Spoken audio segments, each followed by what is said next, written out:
It's okay. It's okay. Off your mind. It's okay. Off your mind. Chai! Now wow, people wey suppose talk truth to power don't off mic. And if we talk, now 500,000 they go summer us, call them hate speech. But fear not, Maiyegun don't come. Him go torchlight every corner, nooks and cranny of all these bad people where they spoil our country.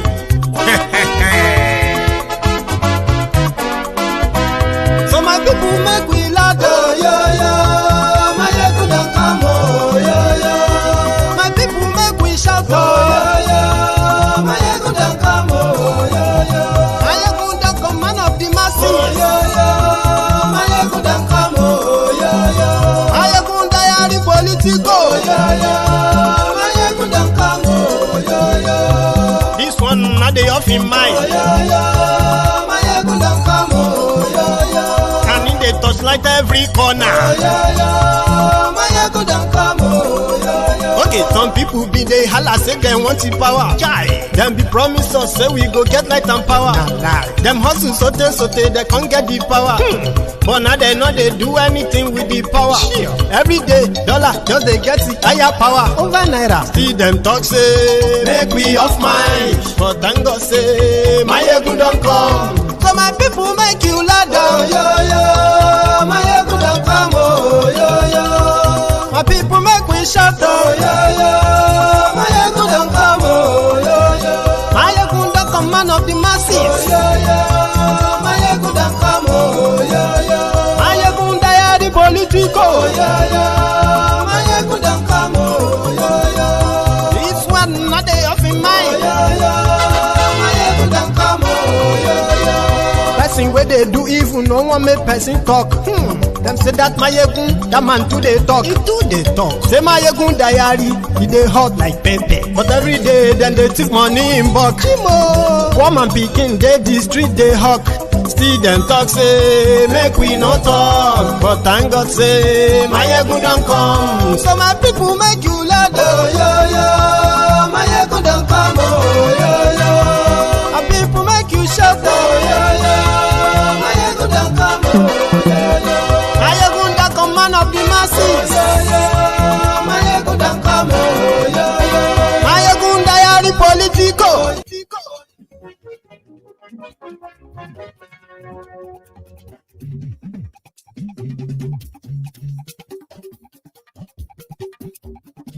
Maiyegun làwa mọ̀, làmọ̀ tó dodo. Hello there.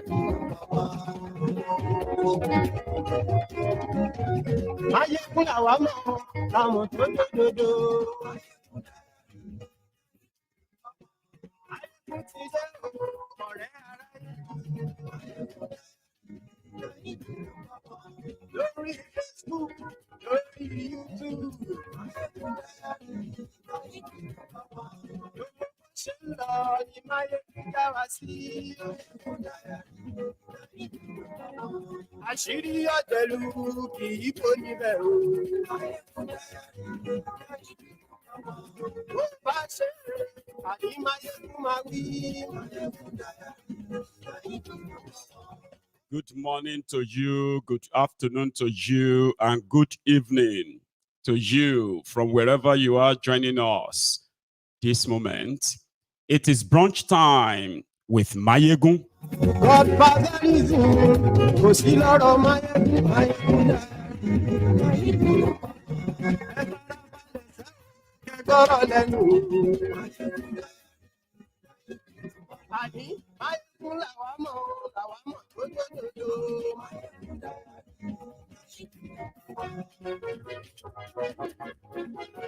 Economic hardship in Nigeria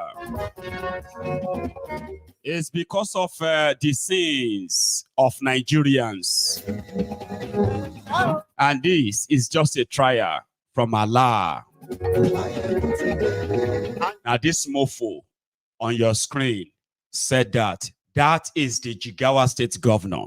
And yes, Nigerians should pray and seek forgiveness from Allah instead of protesting.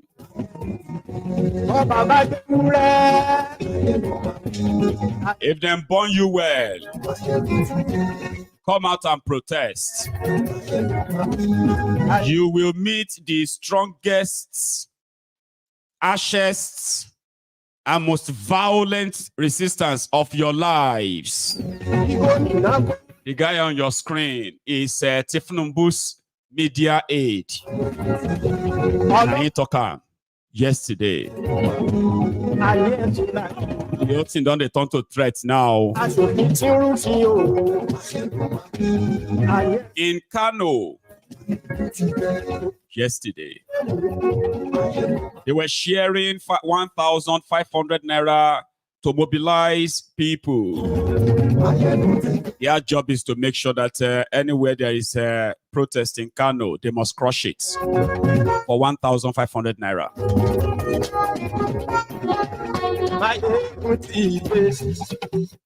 Today, again, I want to apologize ahead, okay? Because we won't be reading, the white malice again because of time. But who knows? If I can wrap this all up within an hour, then maybe I can, seize another half an hour to read part of the white malice. So thank you so much for joining me this moment. And good morning to you, good afternoon to you, and good evening to you once again. It is brunch time with Maiyegun. In Nigeria right now, like I said last night, the people are confused. The government is confused. And the whole confusion is simply because the people want to hold those in government responsible. Stand up and, be alive to your responsibilities. But rather than listen to them or even show a sign that indeed they are concerned and they have some empathy for what their policies have done to you, rather, they are not interested in any sort of a talk because they do not have answers to your demands. So as Nigerians are mobilizing across the country for the day of rage, 10 days of rage that could lead to 1 whole month of rage, it's been scheduled. The people organizing this are doing so on and offline. The government of thiefnubu, the failed regime of thiefnubu, that is not ready to take any responsibility. Initially, they started with the propaganda of gaslighting the people. Then they went on to try to, blackmail the people. Then when that didn't work, they resorted into threats. And like I said, as the days draws closer and closer, you're going to be seeing more threats and threats and threats. All of these are just going to be coming from people who can't do shit. Like they can't do anything. They cannot do anything without those they gave guns to, hoping that once they shoot you, and then that is it. So a Jigawa governor, this guy, yesterday was talking to his people in Jigawa. And as their governor, Jigawa State is one of the poorest states in Nigeria. This mofo told his own, the people of his own state that the reason why Nigeria is facing economic hardship is because Allah is trying Nigerians. Okay? And the reason why Allah is trying Nigerians economically right now is because Nigerians have gone astray. In fairness, is there any time that your criminal politicians are not either pushing you to Allah or pushing you to God or Jesus, Abi? As they invest so much money in religion just last year, or just this year, in the face of austerity, thiefnubu and his gang, they gave out over 400 billion naira so that people could go and stone Shaitan in Saudi Arabia and pray for Nigeria as well. There is no year. thiefnubu alone gave 90 billion naira. 90 billion. There was nowhere that they spend that same 90 billion on any facility or healthcare facility in Nigeria. Never, nowhere. But yeah, you are still not closer to God enough. This Allah, this God, for some reason, he just decided to punish you with economic hardship. Okay? It's even if thiefnubu is doing everything, it won't show. You need to go and apologize to Allah. Waiting will come be your apology. This is how this Olori Brukus who have the, like you have Nigeria, you have some mini Nigeria. Inside Nigeria, they are called states, where you have some mini mofos, dreadful mofos that are also misruling, and this contribute greatly contribute to the destruction of the lives of the people. And they are so quick to shout on God. Oh dear, God is so, like it is so fast on their lips. Waiting concern God with you, waiting concern Allah with you, that Allah will suddenly just feel like, oh, you see this country, I'm just going to punish them with economic hardship. There's nothing you do. Don't worry. You just know until I change my mind, until you beg me. I hope you see his face, right? Mark his face. Here is another one. All of this, that one is a little bit manageable. Look at this guy that cried on television at the APC, Egbekegbe's Congress, because they told him to step down for Benduikun, Dayo Israel, as the youth leader. And he got rewarded as a social media aide to thiefnubu. Now, these are the guys responsible for mobilizing people on social media. The people that are spreading hateful rhetorics, divisive messages. This is the guy, one of them, responsible for that, recruiting people online. Now, he himself can no longer hold it in. He jumped on his social media yesterday and said, maybe because everything they plan seems not to be kind of going according to plan. I don't know. But for somebody who is a special advisor to the president of a country, to go on social media and threaten the people who are planning to stage a nationwide economic hardship protests, the one that they decided to hold their public office holders responsible, at least for once, which he himself is part of. He went on social media and threatened them. You go see the level of resistance. Who are those who are going to resist the demand for good governance? The people that they have weaponized the poverty for and always available to be recruited for a moment like this. They were in Kano yesterday. In fact, they've been in Kano, not just Kano. They've been in northern Nigeria. They've been there for the past 2 weeks. But you know something?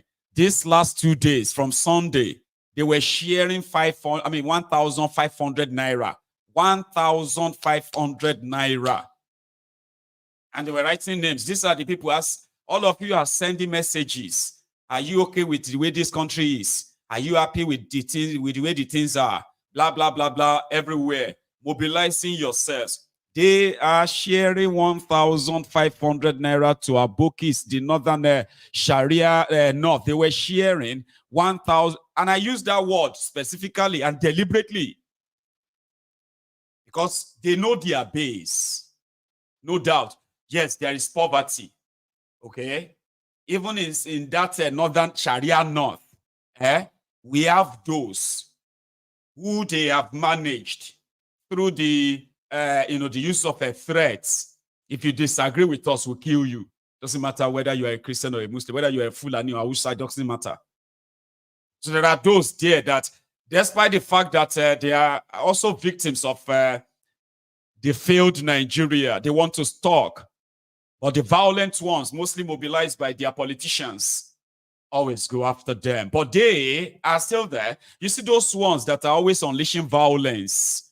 I call them the Sharia jihadist, Islamic jihadist from the Sharia North. Violent. They were there. They were recruiting them yesterday. I don't know how many, but good enough. Some of those people who benefited from the money they were sharing, they were actually planning to participate in the protest. Imagine collecting their money, telling them that you will join them in anti-protest. You are okay with the way it is right now. And that is why you started hearing some faceless group announcing that they were withdrawing. They were withdrawing. Nobody recruited you. Nobody mobilized you in the first place. You are never going to be part of it, right? So the money from the 500 million naira that thiefnubu and his gang truck loaded there to northern Nigeria, they were giving them 1,500. Part of them had to upload that on social media. See the money they gave us so that we can stop the protest.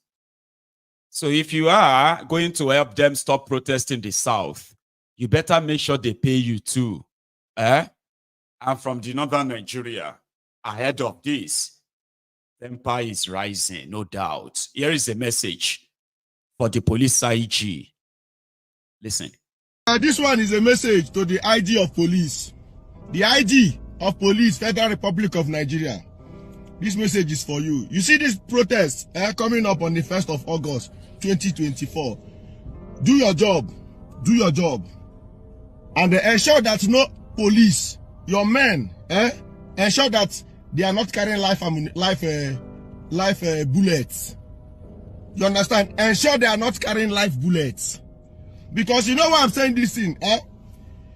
One person, if one soul by in this protest, one soul by, you see that policeman that will be responsible for that soul. One light to light, tamboro bazemu bishi hargidan shi muchukuru obanshi. Kana jiniku one light to light, say the Allah. If one person go down, that policeman responsible for that soul, say the Allah, zemu bishi hargidan shi muchukuru obanshi. You understand? So this one is a peaceful protest and it's for everybody. Because we all are in this mess together. Everybody there inside this mess together. So do your job. Do your job. Nigerians are not going out to tumble Nigeria. We are going to demand for our right to save us. To save you too. Because I know say your salary cannot pay your children's school fees. Cannot even buy you a bag of rice, cannot even buy a bag of gari, cannot even buy a bag of semo, and you are a police officer, and you are a military man, you be Air Force, you be Navy, you be civil defense, you dey serve this country, rain go fall for your head, sun, they shine, now your head, bandits they come, now you, thief they come, now you. At the end of the day, you cannot even afford a bag of rice. No be shame to you, I swear on my life, if you try and say one person, go down under you, you be the highest, I'm not saying that you be the highest mumu living on earth. But apart from saying the mumu, we'll go mark your face. We'll find him. We'll find him. And what he did to that person, we'll do it to him. This is not 2020. You feel me now? Everybody is in this mess together. Nigerians are going out to redeem it, to save this country from where this country has never been before. I'm telling you, travel out, go abroad and see Nigerians leaving Nigeria to go and become cleaners, to go and become a security men. I'm talking about barristers, lawyers, doctors leaving Nigeria to go to another man's country and be cleaners and be working in restaurants. All this is because Nigeria is in a mess. And who are responsible for this mess? You people, the politicians. And I believe you two officers, police officers and co. You too, you admit that this country is in a mess.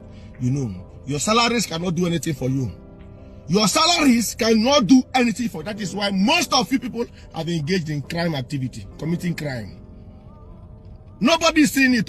Your salaries cannot do nothing for you. You have 3 children, you can't pay their school fees with your salary. And you are working as a police officer, and you are a military man. That is why most of them they go into crime, committing crime. Now, Nigerians will walk out to the street to save you, to redeem you, to save your family too. You will go there because of one 10,000 they will give you after. You carry. If you do it, see, at the town now, every police and soldier at the town now. If you do them, if one soul go down, they will mark your face. You go mark your face. And you see that soul will go down, you go give account of that soul. So do your job. It's a peaceful protest. We are not going out to tumble Nigeria. No. We are going to demand our right.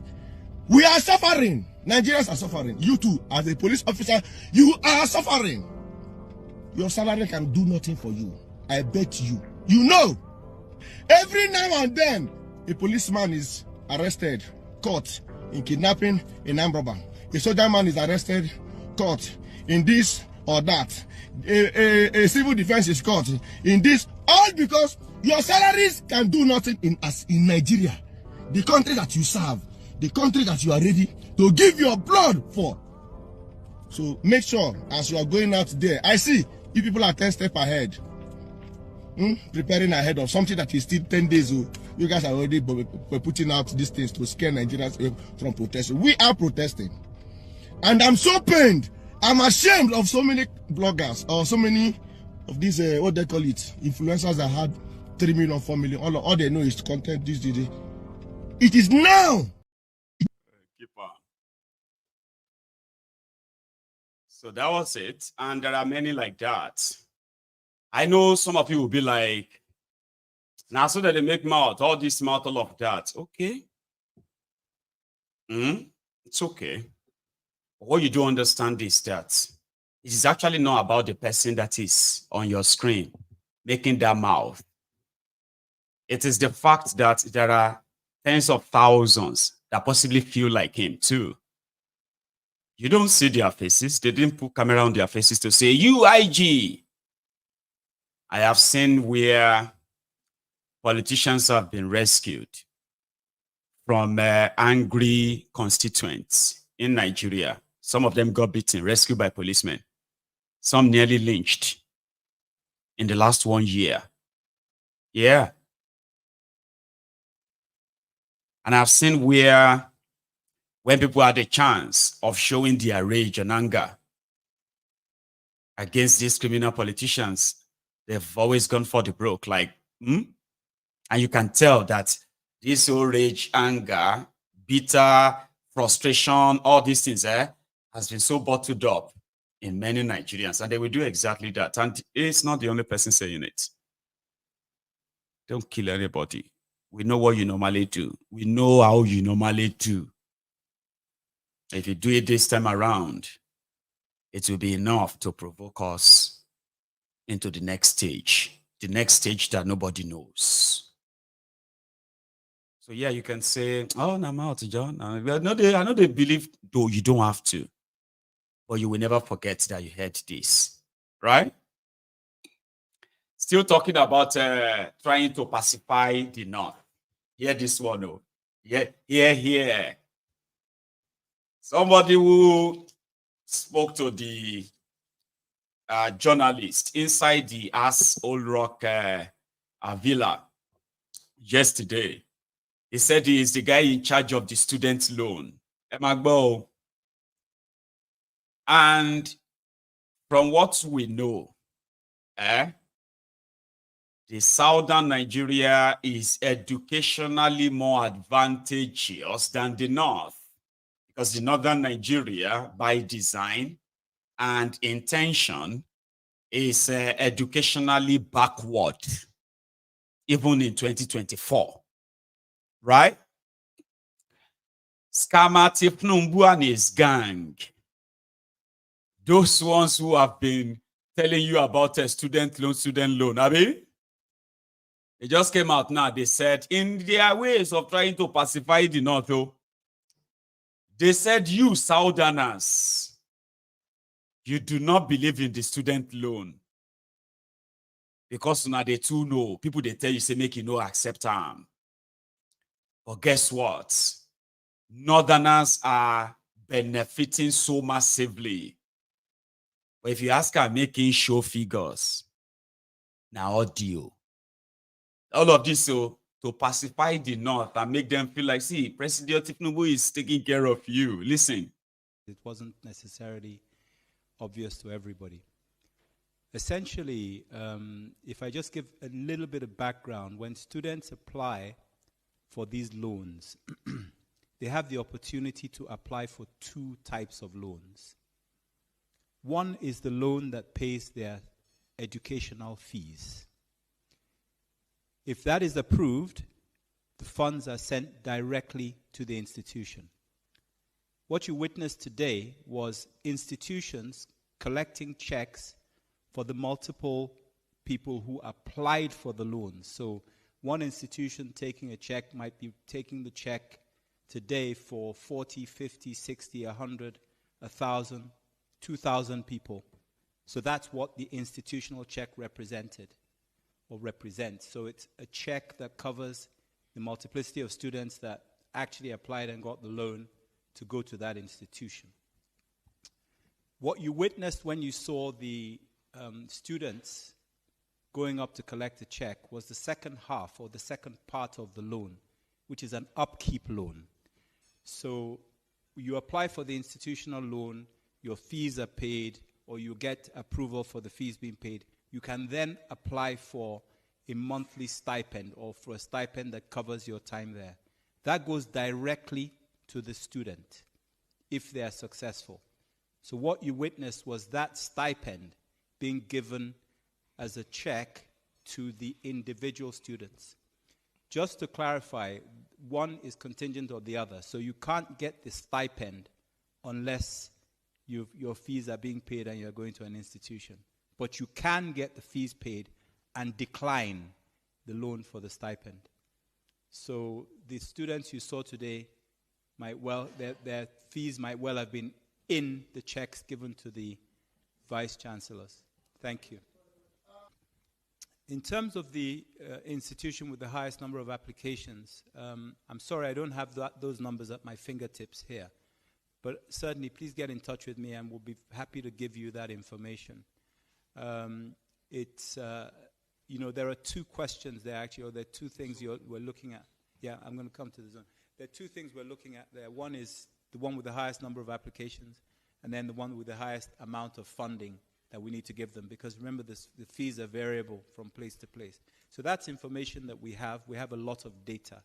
The zones, which the Lands President... Yes. The zones with the highest and the segments of the institutions with the highest.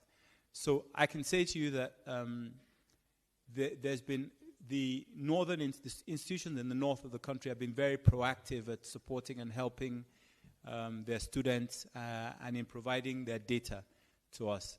So that's where the leaning is currently.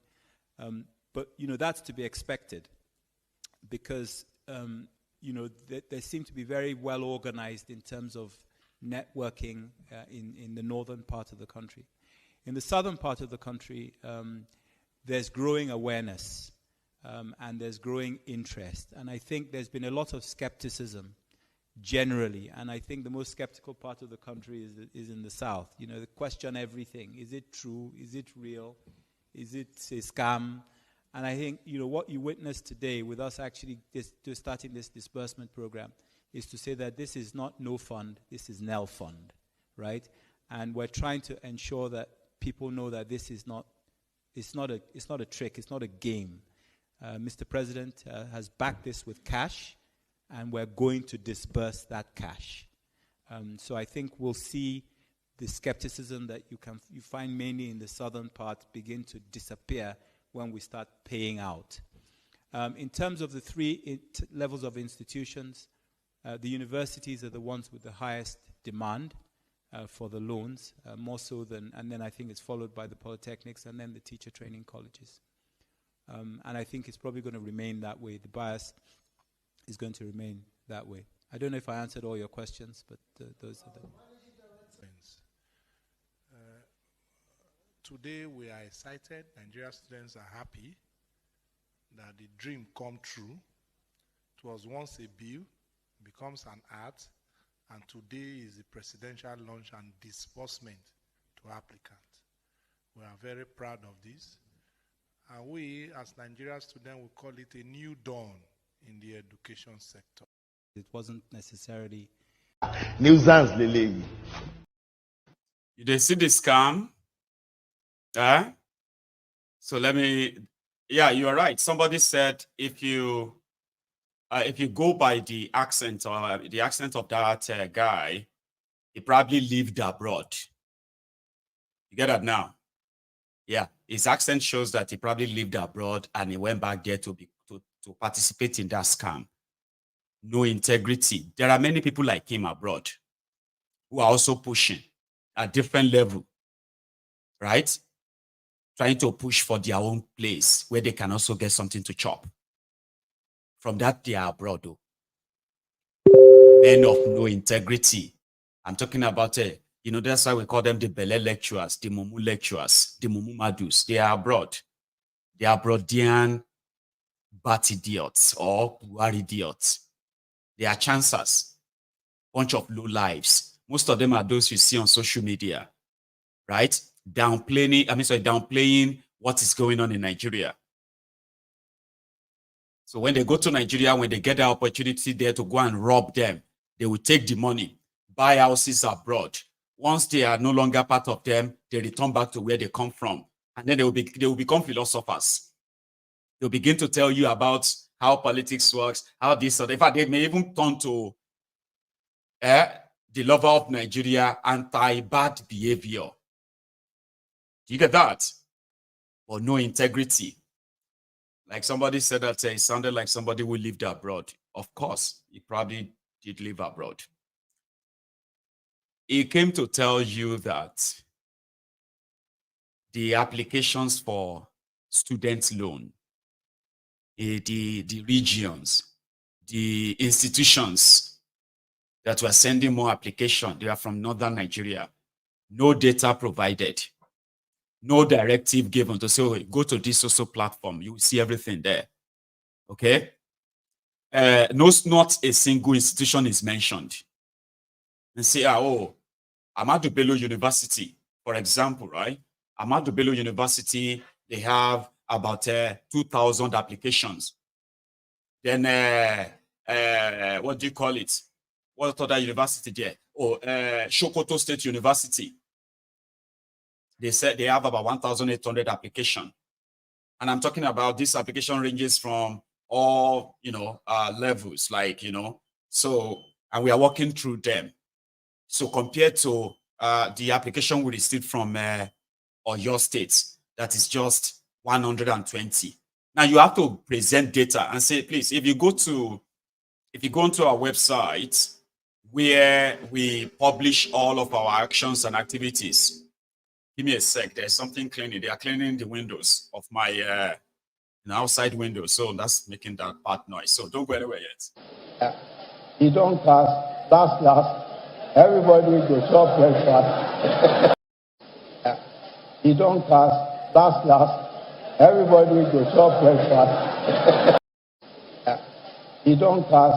Last. Everybody go chop breakfast. Last. Sorry about that. I have to shut the window. So there's no platform to verify anything. Okay? It was just like, I am telling you, I'm the one in charge. Mr. President has given us money and we disburse the money. No comparative data to actually tell us, to prove to us that the Southerners are not applying. Right? Then he said other things like, then they brought this guy. They said that one is the NANS president. National Association of Nigerian Students president. Now that one dressed like Agbero. Say, we are so grateful. Thank you so much for this. This is so kineko. In fact, they even posted pictures of 4 people from Kano who collected the student loan, 250, 350, 3 something. And they took their pictures. I told you that's what they would do. In fact, with the billions they are going to steal, right? That you will never see anything. They are willing and ready, just like the money they are sharing, the Ministry of Humanitarian, whatever, right? Disaster, anti-poverty management, You are hearing about all the billions. 4 trillion naira was shared in a space of 4 years under Bokowari, 4 trillion. Or if you go online, you will see people that they gave sewing machines. The people they gave check of 10,000, 20,000, 30,000, like that. If you go online, you will see them. But when you put all of these pictures you see online together, they no reach 100 billion naira. But over 4 trillion naira was spent. So more people enter poverty. And the people that were supposed to lift people out of poverty, they became richer because they lifted themselves, their families, their friends, extended and close. Not extended. They lifted themselves out of poverty.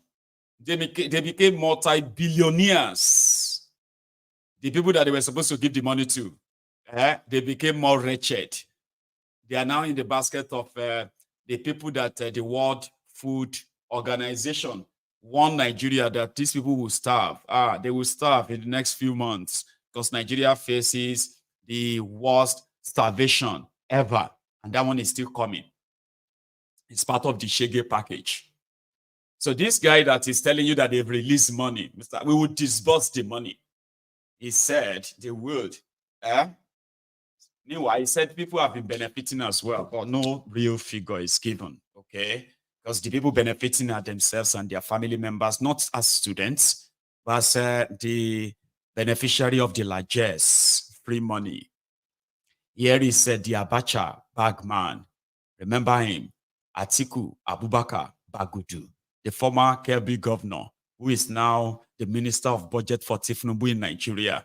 Abacha bagman, the man that helped Abacha to siphon over $20 billion from Nigeria. Long story. Is the guy in charge of the Nigeria economy, budget, or what have you. Now, working with thiefnubu. He said, make all of you still endure. Just endure. Thiefnubu policy will work. They have sent 6.2 trillion extra to upgrade the 2024 budgets. And it's to pay salary of workers, 70,000 naira salary. So please, don't protest. Listen to the bunker. Special Assistant to Kano, Dr. Kano Kano, Nigeria's Minister of Finance then, who cut his teeth in Asian countries. And he used to tell us that as an economist covering Asia, he was aware when South Korea, monthly they will shave the heads of their daughters to make wig out of the hair. That is their #1 export. And then refrigeration technology came about. And because of the refrigeration, they started to export fish before they go into other garmenting and shoes, before cement, before other industrial. Today, we want to be like those countries. We don't want to go, certainly we are blessed, we don't have to cut children of our hairs. But we have to also recognize that countries that achieve development took choices maybe that we should have taken together. And that's my point of, we have a leader who is not even saying, let's blame this or let's blame that. No, we are not where we want to be. How do we mobilize all together? Our children need to appreciate this fact. It's not a pleasant conversation when any father calls the children and tells them that, look, I'm not as rich as you think I am. Let's face it. But that conversation will build a better family. Rather than a situation where children feel self-entitled and they just blame the father not knowing that even though, yes, he's the authority figure, but he has his own limitations. So even a country is no different. So thank you, Chairman. I agree with your point that maybe here when we speak, we understand, but we have to break it down. The simple truth is that we have to make sacrifices in order for our country to achieve the growth that it requires. Those countries whom we are teaching our children have achieved this, have achieved that. We should stop comparing them ourselves to where they are today. But what choices did they take in the past to bring them to where they are? We don't have to take draconian choices like that, but we have to make responsible choices. You are all politicians. There's nothing all of you here like than your constituencies to clap for you. Very well. That's the dream, that's the hope of any politician. But it is only a responsible politician, just like a responsible family of head of a family, where he says, yes, much as I want you to clap for me, but there are choices, difficult choices that we need to make so that the future can be better. How we communicate this, I think, is something that we are all responsible. We are all in it together. You represent constituencies. Mr. President represents a constituency. Only that his constituency is the aggregation of all of yours. So that is a very important comment, and I will pass it on. And I will also reflect on it, on what we can do more. The question on why not education, like I clearly said, this innovative financial tool is not to the exclusion of our other priorities. For education, for example, the 2024 budget increased significantly funding to education.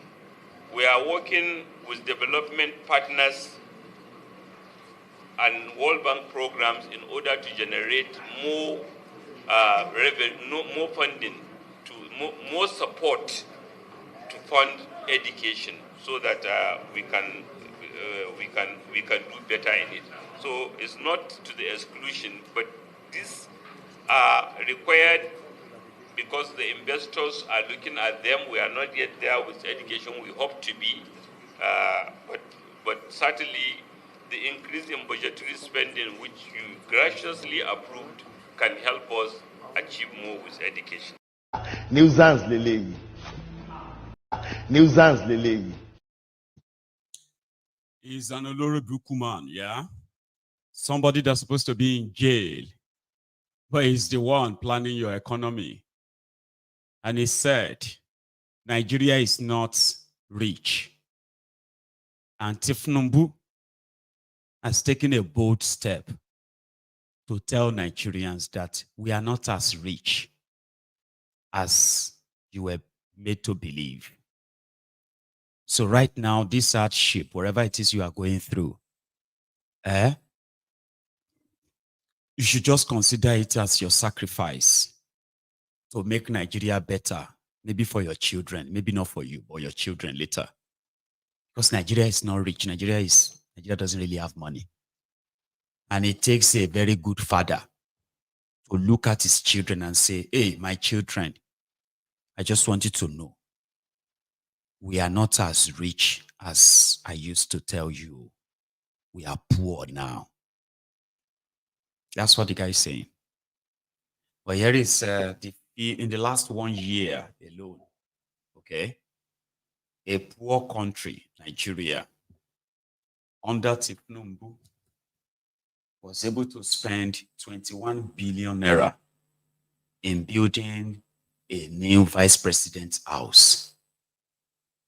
They were also able to use 12 billion naira in renovating thiefnubu, Shitty Man, and their, what they call their residential houses in Abuja and Lagos. The poor Nigeria was able to increase the budget of National Assembly from 245 billion to 370 billion naira. A poor Nigeria. A poor Nigeria was able to spend 58 billion naira on cars, but the members of the National Assembly who got 160 million naira SUV each. A poor Nigeria was able to also give 44 billion naira to judges, the Nigeria Judicial Council. A poor Nigeria was able to budget and give Gbajabiamole 10 billion naira to manage his office. Immediately, thiefnubu came in. A poor Nigeria was able to give Ribadu 15 billion naira to maintain and manage his office as National Security Advisor to thiefnubu.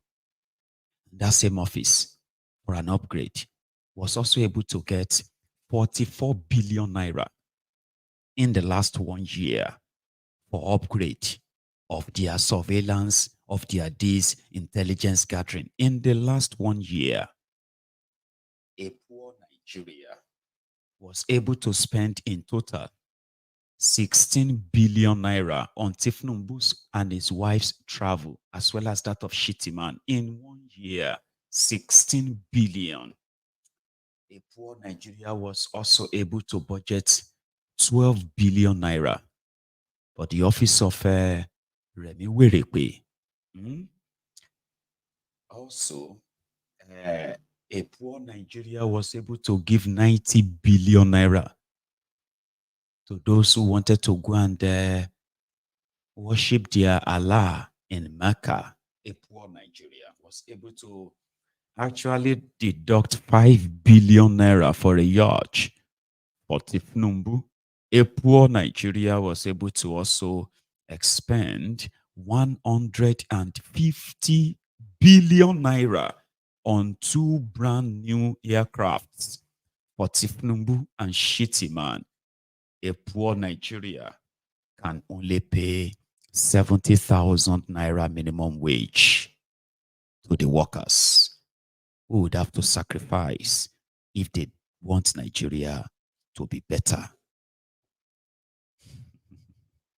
Dr. Zoe. This is a Monday morning in Canada. I normally don't start work early on Mondays, but I just came to do a few things, and I got a call from someone from Nigeria. And I don't think Nigerian politicians will make heaven. I'm just telling you. Nigerian politicians, they will not make heaven. They cannot make heaven. And let me just explain. You know, I just, sometimes I say things just to leave my mind. And I wanted to have a good week this week. You called me that, I know your friend got into government and they gave you an appointment as a federal something, I don't really know. And you came, you called me this morning. Things are going okay, good for you. You said you want to buy another house in Canada because you saw my post last weekend with a real talk, so I should help you connect and get a house here again.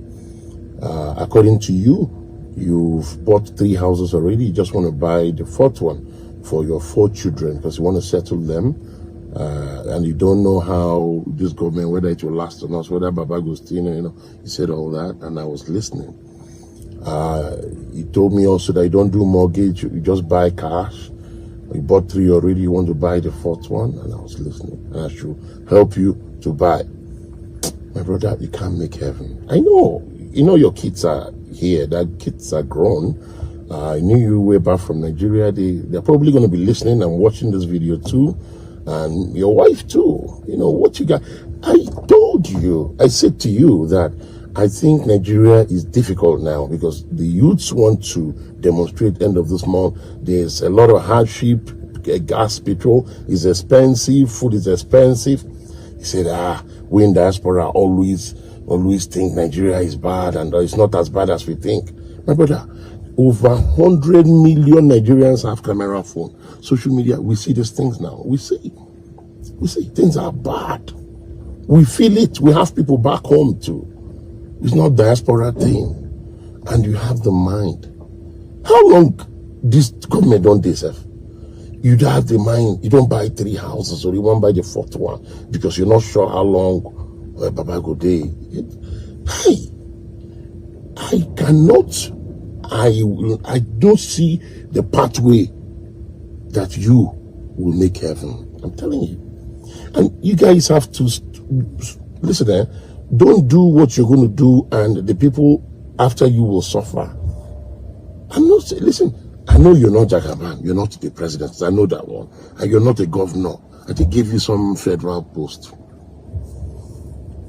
You won't loot Nigeria dry. Look at people, poverty, young girls are doing prostitution, yahoo, crime everywhere because of people like you. But make I tell you, that phone, caught, na me caught her. Because I don't want you to call me again. So that when God go to send in punishment to you, he would not say that Dr. Zoe overheard or that I connected you. If you want to a real Togo, Henry's on my page, can go to him directly. No, I won't give you any connect. I'm telling you, I don't want to deal with people like you. You're heartless. And like I say, I can't see a pathway through which you can make heaven. You cannot make heaven. You Nigerian politicians, you guys are too mean. Okay, assuming you still the one that will do just you and your family, you guys will still the one that will do generations and leave the other people in swallow. That's wrong. I don't want to, as I say, this is Monday morning. I don't want to start the week. Don't call me again, please. I'm begging you. Go and look for where you're going to dump your money. I don't want to have anything to do with it. Because the prayer, where people they pray for you for that country, my brother, be better prayer. Be better prayer. Politicians, you guys have to think twice. And for the youth that are demonstrating, I'm with you guys in spirit. You guys should do protest. It's to suffer too much. I'm saying it. But if I come back to Nigeria, they will hold me at the airport. Myself, I'm a Canadian. I get my Canadian ballet now. You will explain to Canada what happened to their Peking. I will say it. You guys will not make heaven, Nigerian politicians. You guys are too mean. That's what they do. They take more than what they need. Kleptomaniacs. They take things they don't need. If you say because you are poor, and then you are stealing the public fund. So what happened to when you have now gotten what you once prayed for? Shouldn't that kind of make you feel like, okay, I'm going to stop? But they can't stop. I told you, if you don't stop them, they will never stop.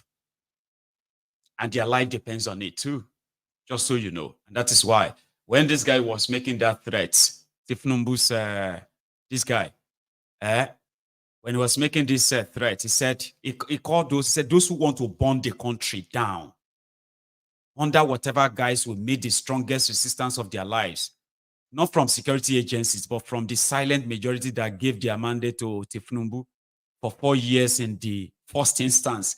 They will receive like that. This is just the first one. They go give them again. So now, what they are believing or waiting for is that the people they will pay, those ones are going to be the real Nigerians who are going to resist them. Mokuna put Ed. Because that's what I heard people say now. They say, okay, let them put Ed. He will come out and say, what exactly? Say that everything is fine. We shall see, right? Well, let's leave that for now, okay? So, Dangote and the people that are tormenting him, they have decided to meet. So they met yesterday. And the guy on the right is the guy that said Dangote refinery is not ready, which is true. Then he said Dangote's products is low quality. And that has been disputed so far, but they have called a meeting. So the guy next to him is Melek Yari, the guy that sold NNPC Nigeria and turned it to NNPCL. Okay.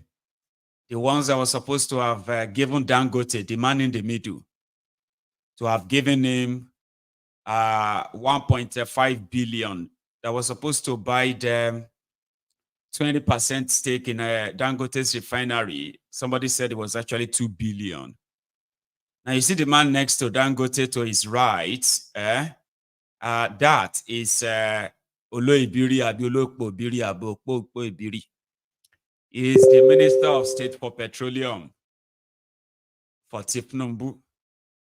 And the other guy is there to represent another body. So they called a meeting yesterday to settle Dangote and this guy because their outbursts has made the public to suspect that there is a crack. And as it is, we'll settle them. Because normal, you and I were not supposed to hear anything. We're just supposed to kind of like, people like me were supposed to say what's going on, and you were supposed to doubt me and be like, how did you know? But since Dangote don't tell us everything himself, and they were telling us everything themselves too, so it was easier, and I think they felt like, enough. We can't continue like this. We can't let these things spill. This doesn't mean that the aggressive plan takeover is not over. Because I remember Dangote met with thiefnubu twice. And twice after meeting thiefnubu, things took a different turn. So that's why I'm not going to look into this low profile guys. So if I hear Dangote scream again, I'll tell you. But Sheun Sef don't have his own voice on top this matter. Just on the side. Sheun. Then I buy all Nigeria textile mill. What happened to all the mills? They could just come outside. When they don't bow and finish. You know how much federal government put for that refinery? They give 2 billion. I did it live. The day they announced that they give Dangote 2 billion for 20% of that refinery. Government gave Dangote just $2 billion for just 20% of that refinery. That refinery is 680,000 barrel per day capacity and fertilizer. That same day, Sinclair Oil for America, I mean that's the name of the company, I think Sinclair or something, I can check later. They sold the same size of refinery with rail tracks, with trains, with the same fertilizer, everything, giant refinery, just like Dangote. The entire thing, they sold it for $2 billion. The entire thing in America was sold. America, where workers earn more, where things are more expensive than Nigeria. They sold that same size of refinery that day for $2 billion. Federal government buy 20% of Dangote on just 20% for the same 2 billion. This Dangote has the audacity to come outside today and say, one government, they sabotage. I say, in the last 5 years, has the government of Nigeria spent $2 billion on Nigerian education for all of us, to educate all our children? We don't see $2 billion. $2 billion is over 300 billion naira.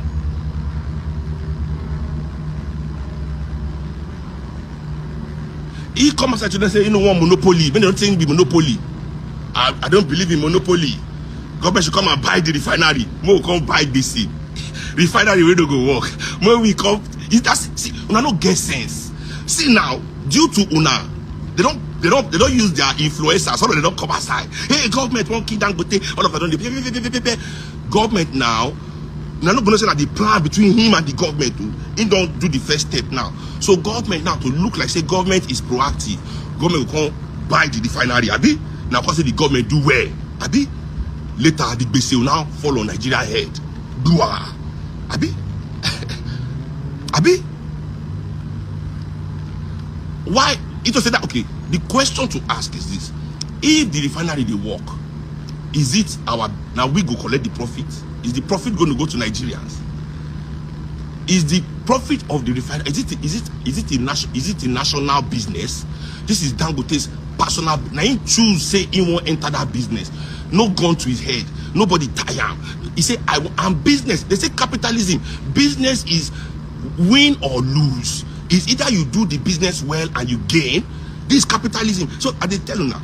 This is what capitalism says. Business means say if you do your business well, you move forward.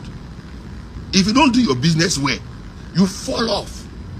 Why be say when the rich men of Nigeria do business, work well, we must come and help them out? That is socialism. They go tell them every day, say socialism is bad. Socialism is bad. But when they fuck up, they immediately run to the government for public money. Just like we do in Nigeria, everywhere in the world. They run to the government for public money. They run to the government for public money. Then I buy all Nigeria. Sense. You say Shehu pass me that loud. If you say that thing, they give you inspiration, Abi. Sense. You see how Shehu described his own socialism, and now you are deceived with capitalism. This is socialism are those who are like always depending on government, looking for money from government, hardworking people's money, taxpayers' money. But when capitalists run into trouble, they are bailed out by the government with public money. But socialism is bad. See that? That's epic. Again, Shehu believes that this whole thing is like a scheme, and Dangote is in on it, and Nigerians are the fools. I told you that they activated Dangote's influencers on all sides, and we all know from now, before now anyway, right, that Dangote's refinery is just a front for all kinds of money laundering, especially the one against Nigeria. Unfortunately, the Dangote that they wanted to see as a pride of Africa, a pride of Nigeria, is a fraud created by the political class in Nigeria, starting with the military class, the military boys. I really do want to see that refinery work. Last, after all these whole controversies and everything that has been trailing it for years. The refinery is not $20 billion. But they've cooked the book.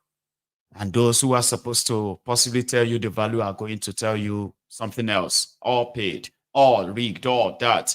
But even upon all of this, make it work.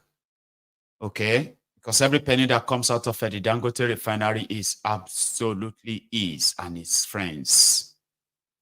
Maybe they can then go around and do charity to some of you at the end after robbing you.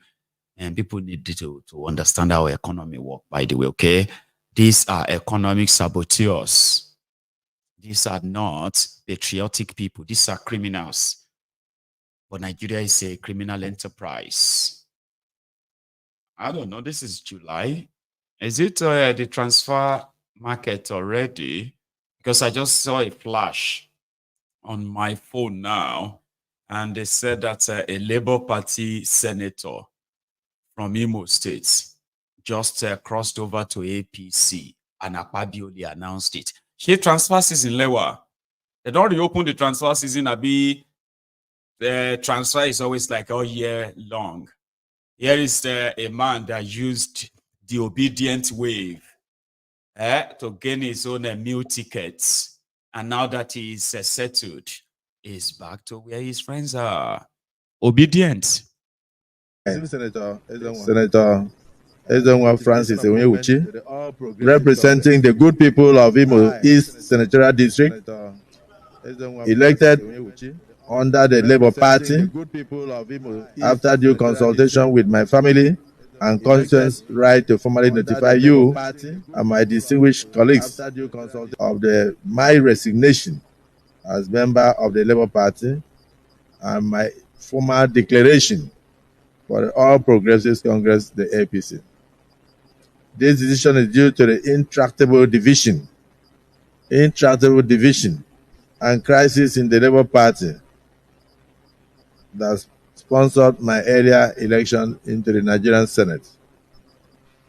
The communication is therefore made pursuant to Section 68, subsection 1G of the Constitution of the Federal Republic of Nigeria 1999 as amended.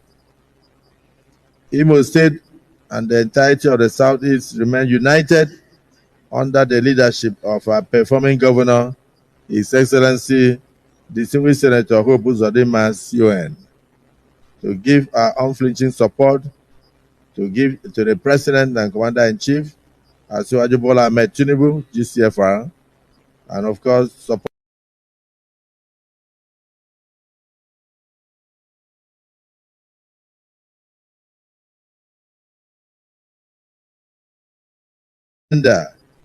of his administration aimed at achieving sustainable development for our dear country.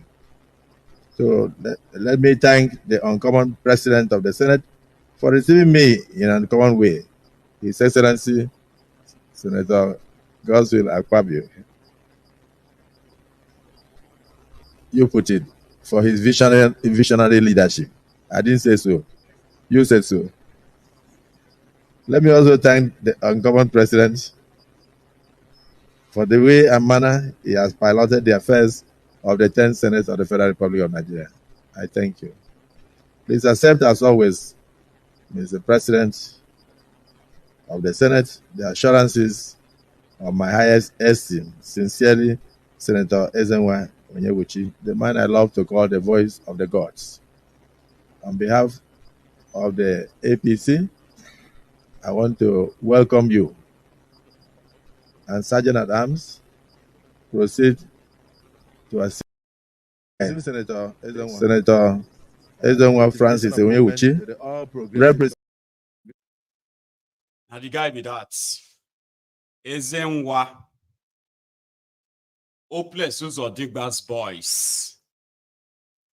That was able to get the Labour Party's senatorial ticket when Hopeless or Digba will not even consider him as anything worthy.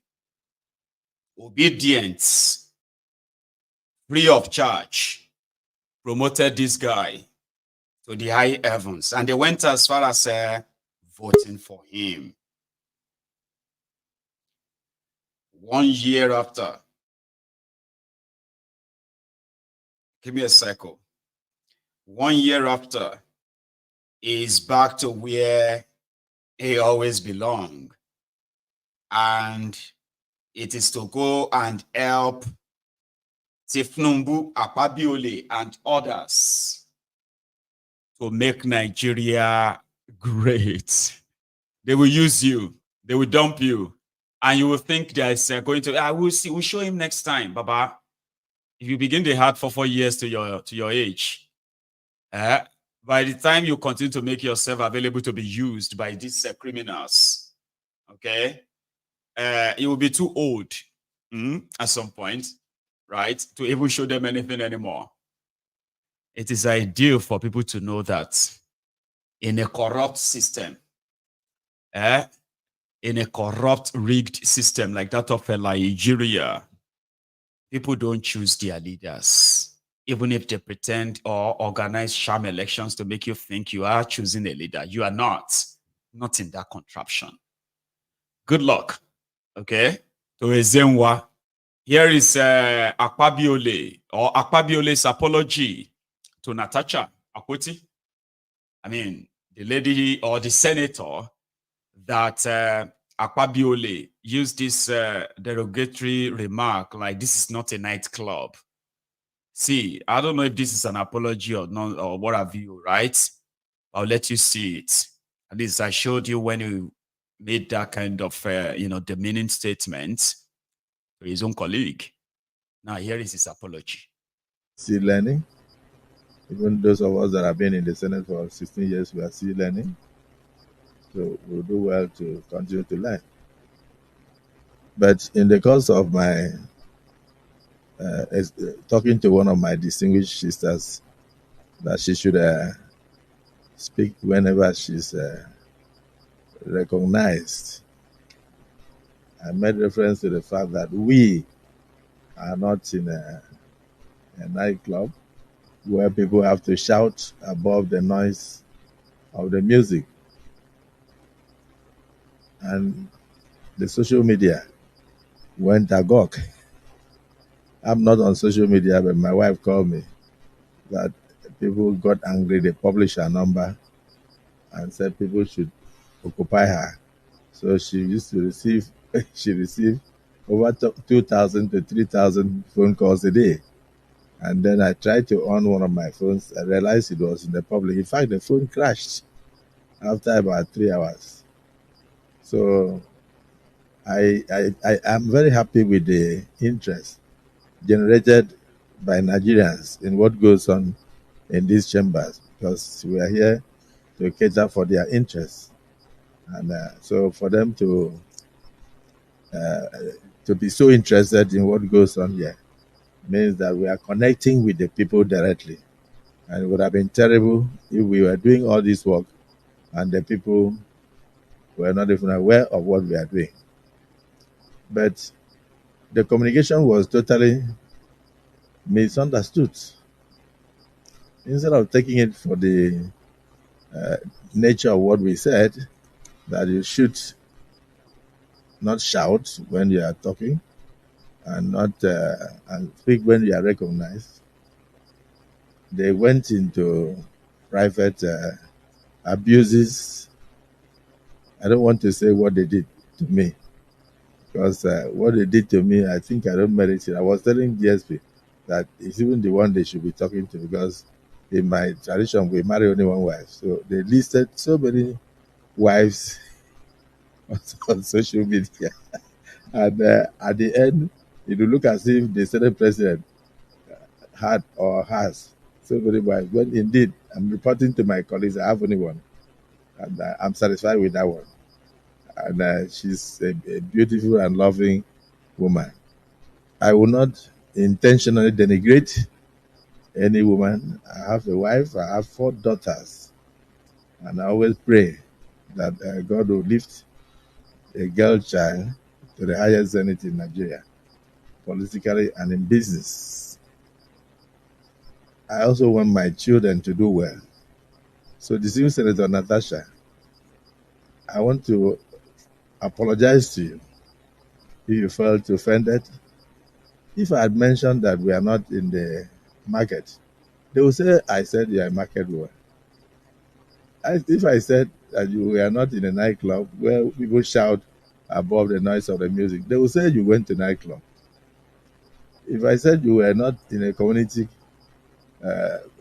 meeting in the village, they will say Akpabio says Natasha is a village woman. For me, there is nothing I will say that will not be misunderstood. But the interest generated in the social media, people jumped in, shows that you have a lot of political enemies. It also shows that I do have enemies. All of us here contested elections with people.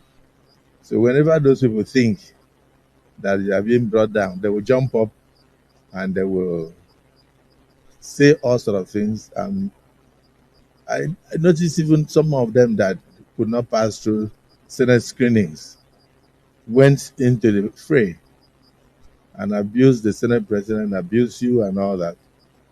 I don't know how you took it, but I felt that I should tender a public apology to you over the miscommunication and the misunderstanding.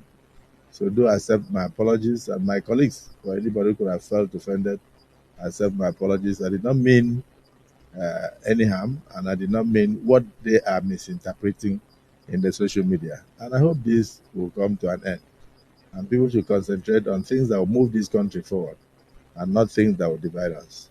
So I hope nuisance lele. Apology niye. Is that an apology? Okay, big man apology. All right. We shall see. Away from there, to all of you Nigerian workers, congratulations. thiefnubu sent your 70,000 minimum wage bill to the National Assembly. And here, the House of Rep member, when they received it, of another executive bill. The message reads as follows. Transmission of Nigerian Police Act Amendment Bill 2024. Pursuant to Section 58 of Section 2 of the Constitution of the Federal Republic of Nigeria, 1999 as amended, I forward herewith the above named bill for consideration and passage by the House of Representatives.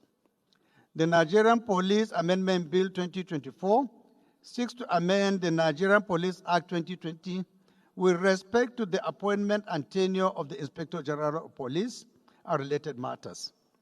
While hoping that the House of Representatives will consider this submission in its usual expeditious manner, please accept, Right Honorable Speaker, the assurances of my highest consideration. Yours sincerely, signed, Bola Ahmed Tinubu.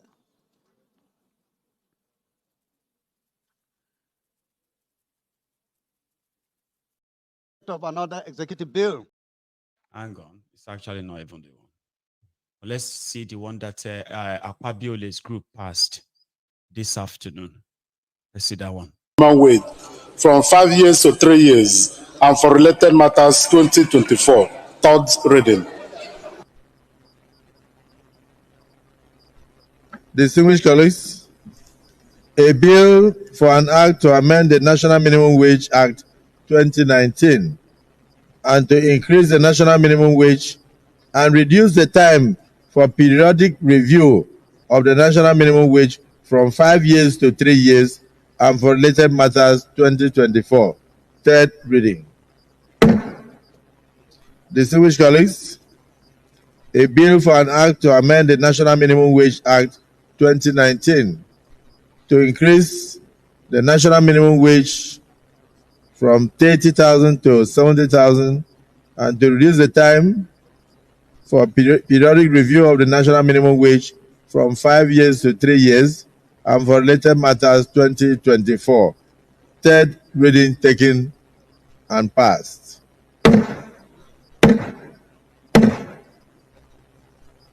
Leader of the Senate.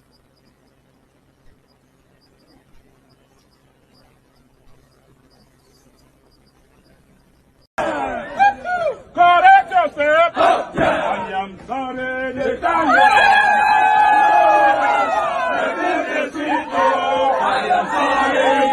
you call me. I don't be answer. The play the street. I am sorry. The time you call me. I don't be answer. The play the street.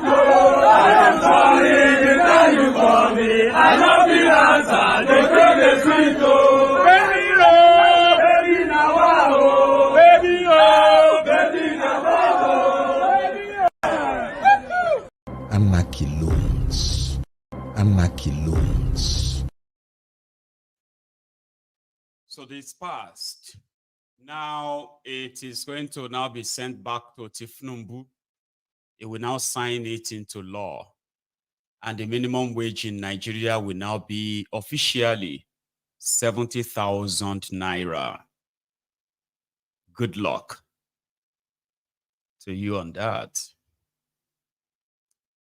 I think it was yesterday where no, it wasn't yesterday. It was actually like started overnight.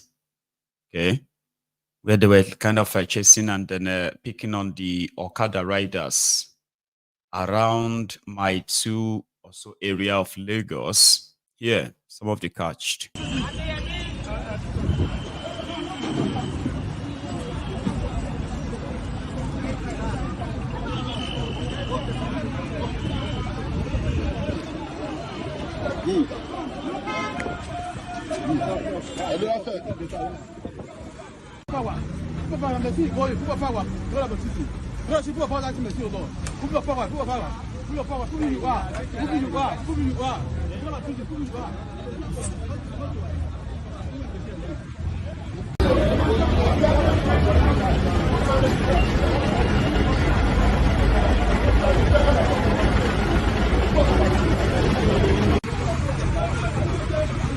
Yeah, I know that.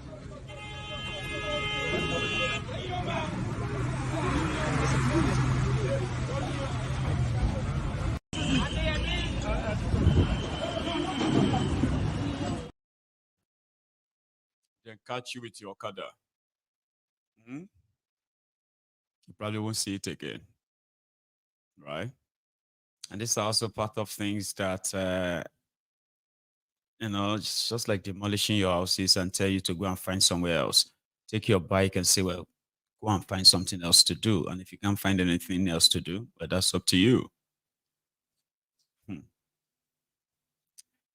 Okay, we'll leave Lagos. Let's go to Kenya. But on our way to, okay, let's go to Kenya rather. I wanted to say, but we'll stop in Uganda and say hello to Museveni, that is also preparing to face the national protests in Uganda tomorrow. But let's go to Kenya, where they are still dragging Ruto. Ruto must go. Ruto must go. No joke. Here is the Nairobi CBD, Central Business District, this morning. Also, other part of Kenya where they have mobilized thugs. The Kenyan thugs that they are using to stop, they want to use to stop the protests. They were on Okada, on the bikes, right? And from the video I'm going to show you now, let's start from that, okay? How government officials are mobilizing thugs to help go stop the protest in Kenya. This first one, right?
Let's give him time.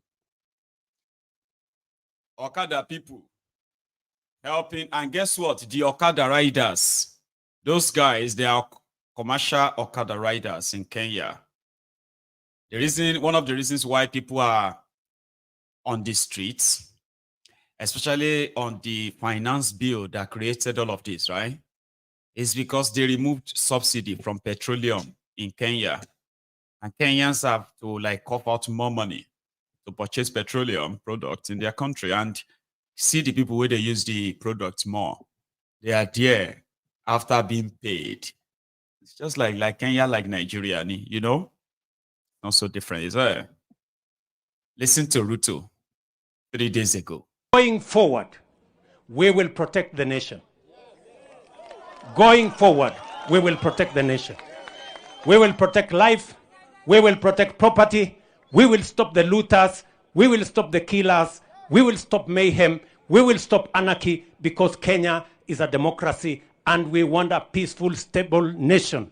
And our issues are resolved using democratic means. Ama mnasemaje watu wa Kenya? Mnasema tusimamishe hii fujo? Na tusimamishe hii vita? Na tusimamishe maandamano ya maafa? Na maandamano ya kuharibu mali ya watu? I want to promise you it's going to stop. Enough is enough.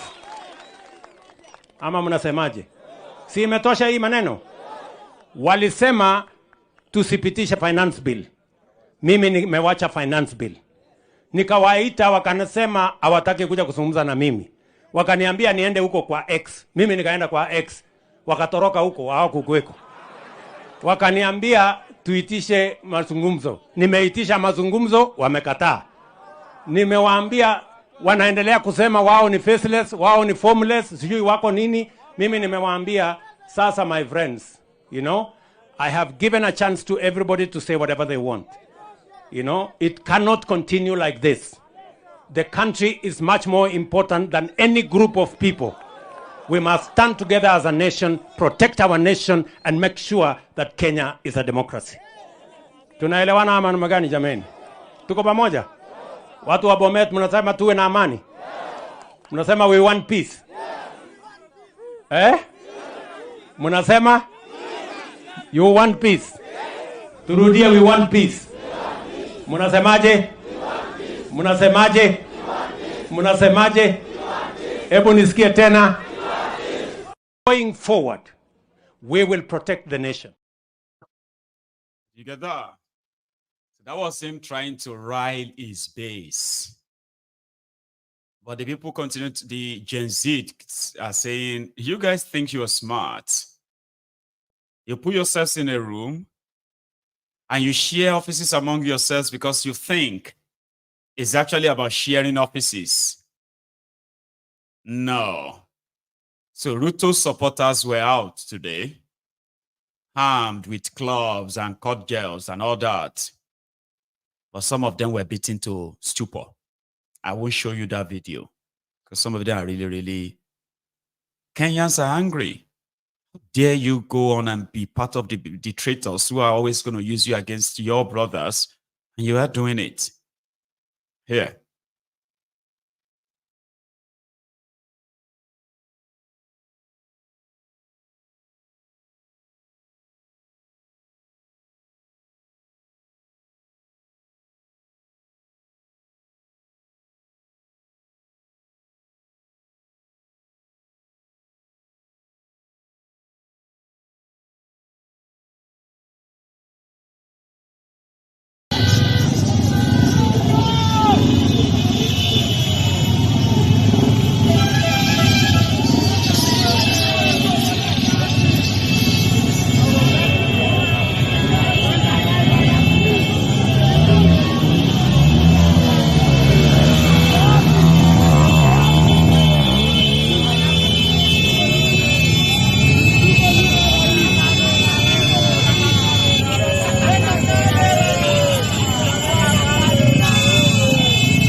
Yeah, those are the ones that are like out as Ruto's supporters.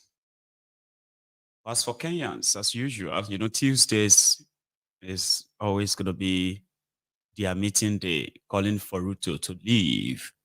They don't want him anymore. And he's telling them that I'm not leaving until 2027. You can vote me out. So right now, it is a face-off showdown. And the bloodiest part of it, I'm sorry, I won't show you that too, because of how sensitive they are, but I'll show you this, right?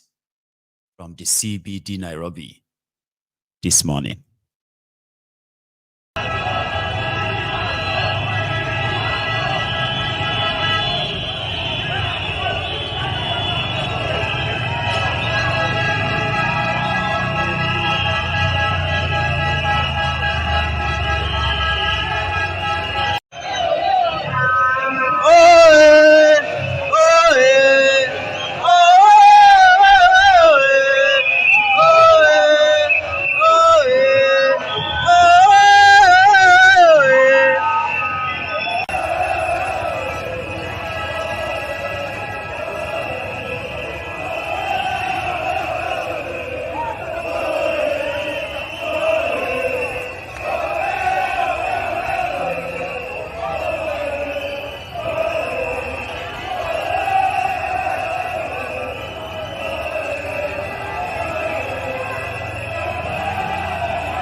I'll bring you more later tonight. So let's leave Kenya, okay? And let's stop by in Uganda, where Museveni warned everyone in Uganda that if they try to protest, they are playing with fire. I think I shared that video yesterday, didn't I? I'm going to go look for it and had it on, okay? Because yesterday, there is a clip of Nigeria, I said Nigeria, Ugandan soldiers. Ugandan soldiers who were moving to, what do you call it? They were moving to, they were seen in Kampala, right? I'm going to go look for that. Give me a sec, okay? But then yesterday, we saw a video where those soldiers who are moving mad in Kampala, right? They caught a guy, and they had to tell the guy. They arrested. I don't know how to describe it, okay? Because I think they arrested the guy with his car, and it was listed as one of those organizing protests. So there is a national protest planned in Uganda as we speak, okay? Just like you have it in Kenya. There is one planned in Ghana. There is one planned in Nigeria. But to Museveni, the Uganda dictator, you are playing with fire. That's what he said. Now, my question is, what right then do you have to seek to generate chaotic behavior? What right do you have? We are busy producing wealth. You are getting cheap food. Other people in the other parts of the world are starving. They are crying for hunger. And you here, you want to disturb us. You are playing with the fire because we cannot allow you to disturb us. Demonstrate, when you demonstrate in a place like Kampala, people are sitting on the roadside. Are you going to step in people's products? You are playing. Do not have such ideas in your head.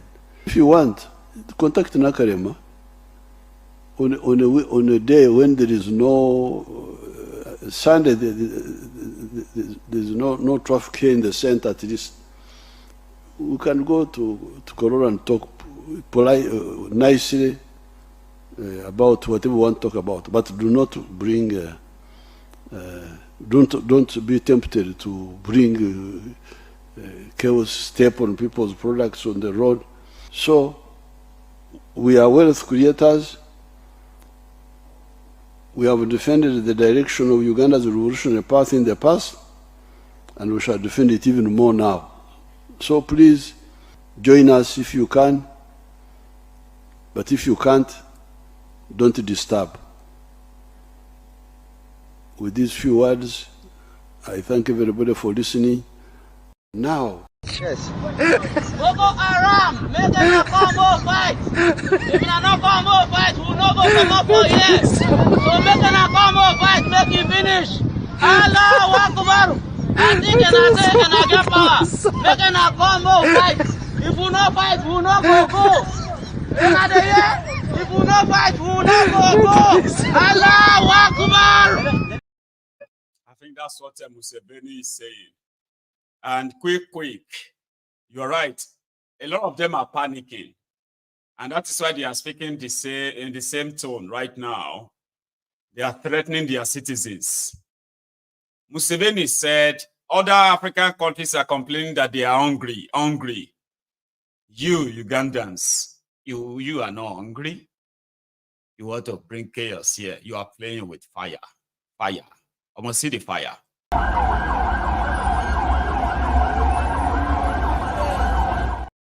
Meanwhile, this is Kampala, the capital of Uganda. Abi? Where is the capital of Uganda? Kampala, a supposed capital city of a country. Ugandans, Museveni's Kampala. Take a look at that street.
Police, you're mad! Police, you're mad! What you're doing is wrong! You're mad! You're mad! How can you block me from access to my office? What have I done? Tell us the reason as why you're blocking us! Tell us the reason as why you're blocking us! No! If you want to ask me what, you have enough! You have tortured enough! You have tortured young people! You're blocking us from access to my office! What you're doing is wrong! What is wrong?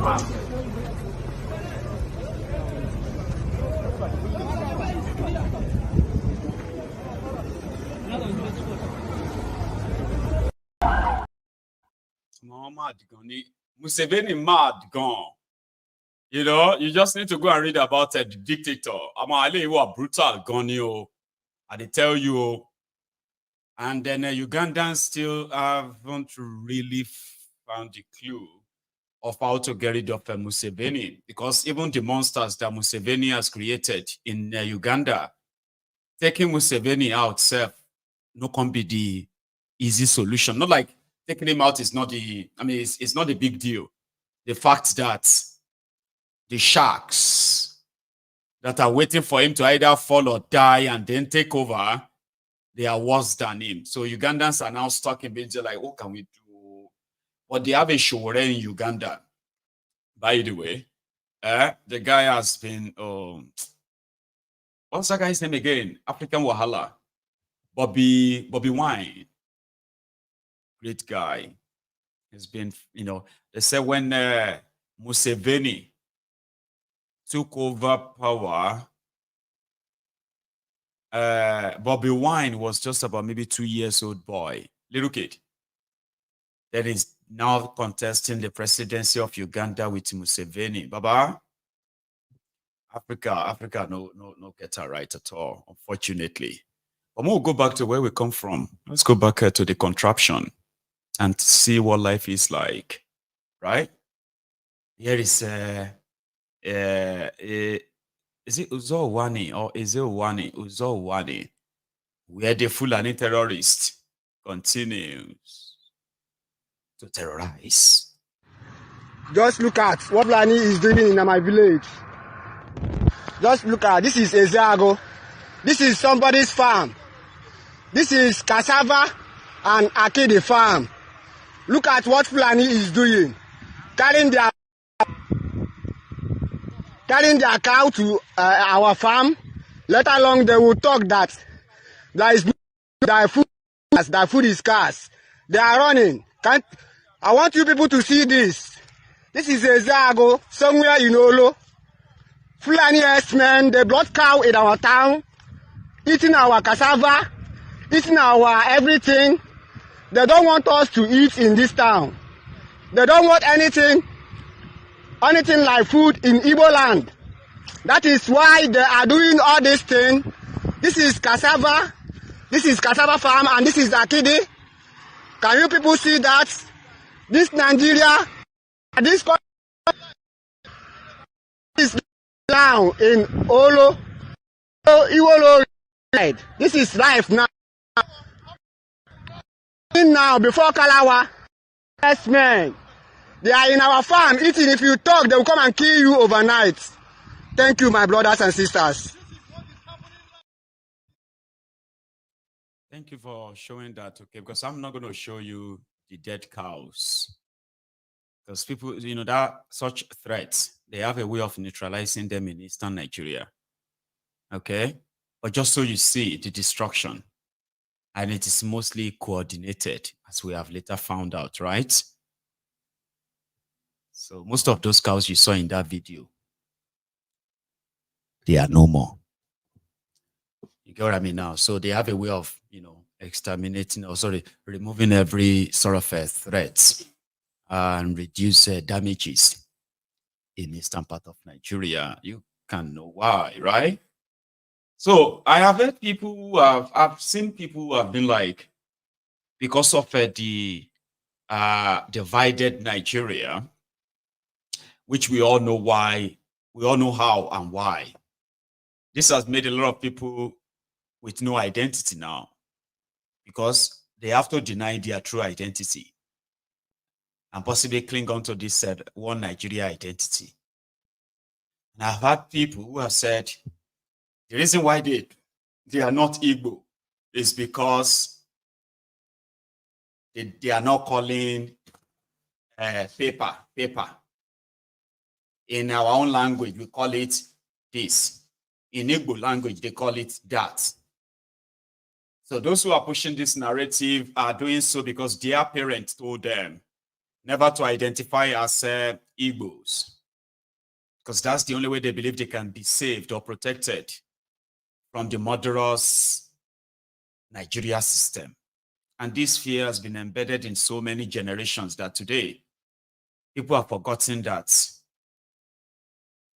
accent is what really distinguishes us from one another, the beauty of our own ethnic, right?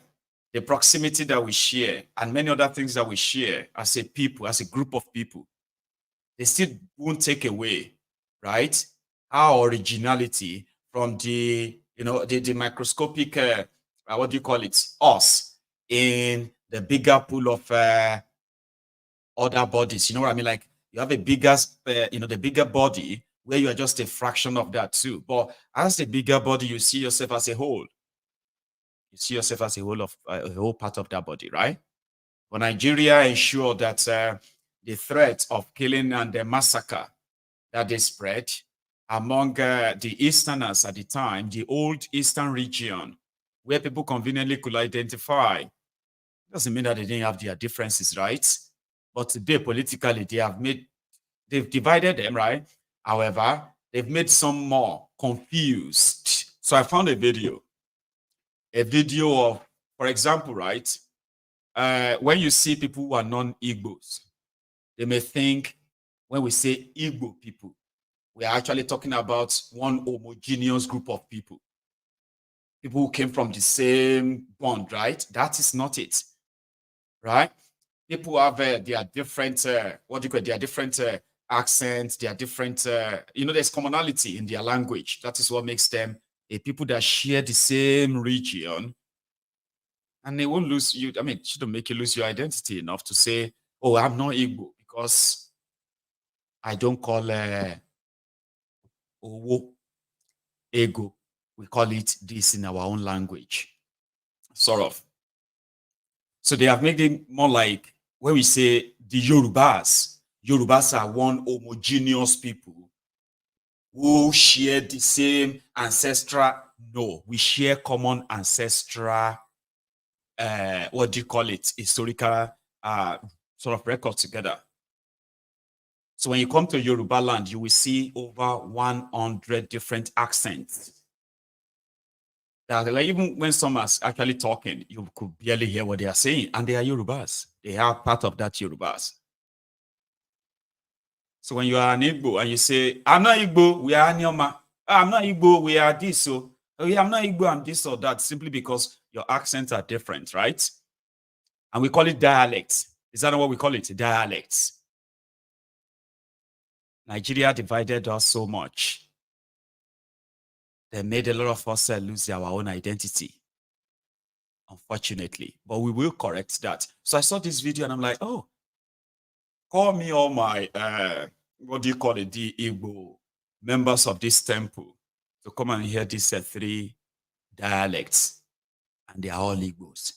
To some point, even the sound of it was a little bit crackling to other Igbos. Hearing that. Is that what you call it? Yes, that's what we call it. Wow. And I want more of this. There's so much education that needed to be shared. That you are not speaking the same Igbo as people of Imo, or you are not speaking the same Igbo as that of Anambra, or you are not speaking the same Igbo as that of people of Ebonyi, or you are not speaking the same Igbo as that of people of Ogocha in Port Harcourt. Doesn't make you less Igbo or non-Igbo. You should better embrace it and drop this identityless existence. And then you can say bye-bye to identity crisis. Here is one, quite interesting. You know something? I heard nothing that you are talking about. But I could easily spot the difference. Yeah? Listen.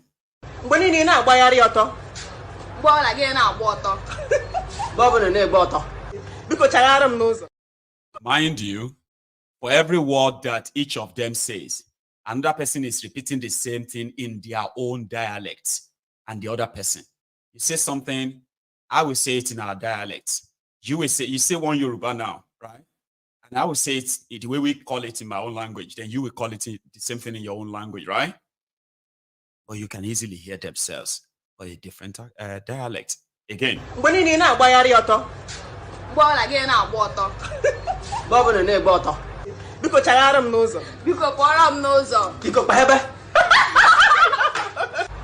Akwala nwanya ka ihe na-eme gị hapụ gị. Hapụ nwanyị ka ihe na-eme gị hapụ gị. Ebe ụmụ nwanyị no ha ụmụ nwoke ka ihe na-eme gị hapụ gị. Siula. Ta. Siula de Sisaga.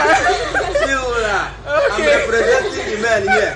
Una chukwu ebu ụmụ nwoke na m nọkwa echinchin. Ayabeghị n'ọgụ. Ayabeghị mgbamba. Nọkwa echinchin. From Ebonyi State. Isoko Onitsha local government. Isoko Onitsha local government. Urumba North local government. Anambra. Okigwe Imo State. Let's go there. Biakirie ihe. Biarie nni. Biarie nri. Okay, you biarie nri. Biarie nri. Adiko nwere ihe na-eme gị n'ishi. Adiko nwere ihe na-eme gị n'ishi. Ọ gị isi adụ na mma. Oh. Biko nye m ihe oriri agụ na agụ m. Biko nye m nni agụrụ na agụ m. Nye m lisa nri ya na ego na-agụ m. I nwekwara ihe oriri n'ụlọ? I nwekwara ihe a na-eri eri n'ụlọ a?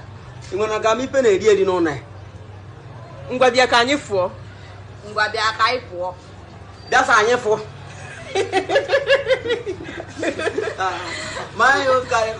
Nwa maara agba egwu ọfụma ọfụma. Nwa ma agba egwu ọfụma. Nwata ya maara ite evu m hia. Apu achara ọfụma ọfụma. Apu achara ọfụma. Apu achara nyong ya. Okay, that is it. Apu achara ọfụma. Okay. Ahụ adịghọm. Ahụ adịghị. Ahụ ekwenum. Ịma adị ihe. Ịma ihe. Ịma na ife. Ihe ị na-eme adị akwa mma. Ihe ị na-eme adịkwa mma. Ife na-eme adịnụ mma. Unu vu iru unu ga-ama na onye asịrị dị. Gossiper, Mr. Gossiper. GS Zaga by name. Ngwa bịa ka anyị fụọ. Ngwa bịa ka anyị fụọ. Tata anyị pụ. Okay. Isom eje. Isom aga. Iji chọm apụ. Ndị ihe mụtara n'ụlọ akwụkwọ. Ka ihe mụrụ n'ụlọ akwụkwọ. Ndị ihe mụtara na ụlọ akwụkwọ. Afọ na-asa m. Afọ na-asa m. Afọ na-ata m. Ara na-ayịjikwa nwoke ahụ. Ara na-ayịkwa nwoke ahụ. Igiri na-agba nwanyị. Igiri na-agba ụmụ nwanyị. Why do you want to get out? Okay. You want to have she no kwa bakwa n'ọkụ. Ihe an shiri n'ọkụ agbakwa n'ọkụ. Pe shibere n'ọkụ na ya agbakwa ha na-ekeka ha na-ekekwa ha ọkụ. Mmiri na-eji. Mmiri na-eru. Ọkụ na-eru. Onye mmiri na-eru. Okay. Enweghị m mmiri n'ụlọ. Enweghị m mmiri n'ụlọ. Enwekwa ahụ mmiri n'ụlọ. Okay. Bam zinc. Bam zingi. Zingi. Nye m efere na ngaji. Wetara m efere na ngaji. Wow. I nwere iko mmiri. nwere iko mini ịkpasukwara m iwe o akpasukwala m iwe akpachukwa m iwe akpachu nwanne nwaanyị sị na ọ hụrụ gị n'anya nwanne nwaanyị sị na ọ hụrụ gị n'anya ma ọ na nwanne nwaanyị sị na ya raikere o okay ma na nwanne nwaanyị sị na ya pụrụ n'anya mgbe niile. Interesting, isn't it? Yeah. I mean, even if you don't understand what they are saying, you can easily spot the change, the tweak in, in the pronunciations and all that. That would not make anyone less Igbo because they are not speaking it the way you speak it. Or they have a different dialect and they are closer to other tribes who are like, indeed, they are not Igbos, okay? But that would not make you less Igbo, that you are not living within the heartland. You see, it's the same thing in Yoruba land, where we have all different tribes with their own dialects. But there is a common Yoruba that a lot of us kind of will speak and everybody will understand. That is the one that those who are non-Yorubas learn. Or you want to kind of learn Yoruba languages, even Yorubas who can speak Yoruba languages, among these dialects are many, including myself. I could possibly only be able to speak maybe just about 3, maybe 2, and then understand maybe about 2 or 3 more. But we have people who speak languages that are in excess of over 50 languages in Yoruba land. That would not make them less or more Yoruba. Nobody will be less Yoruba than the other or more Yoruba than the other, no matter what Nigeria does. So when I saw that, I was like, yeah, I'm going to come and share it with you. So my time is up, right? I will take calls this afternoon. So which means that if you do have 1 or 2 things you want to add to this, now is your time. I'll take a break and I'll be back soon. Right. Remember as well that if you have to leave, please try and like the broadcast before you do that, okay? I'll see you soon.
I have a caller. Hello there. Hi, Uncle Maiyegun. Is that okay? Good afternoon. How are you this afternoon, ma'am? I'm always good. Grand. And you managed to make it the first caller this afternoon. Good for you.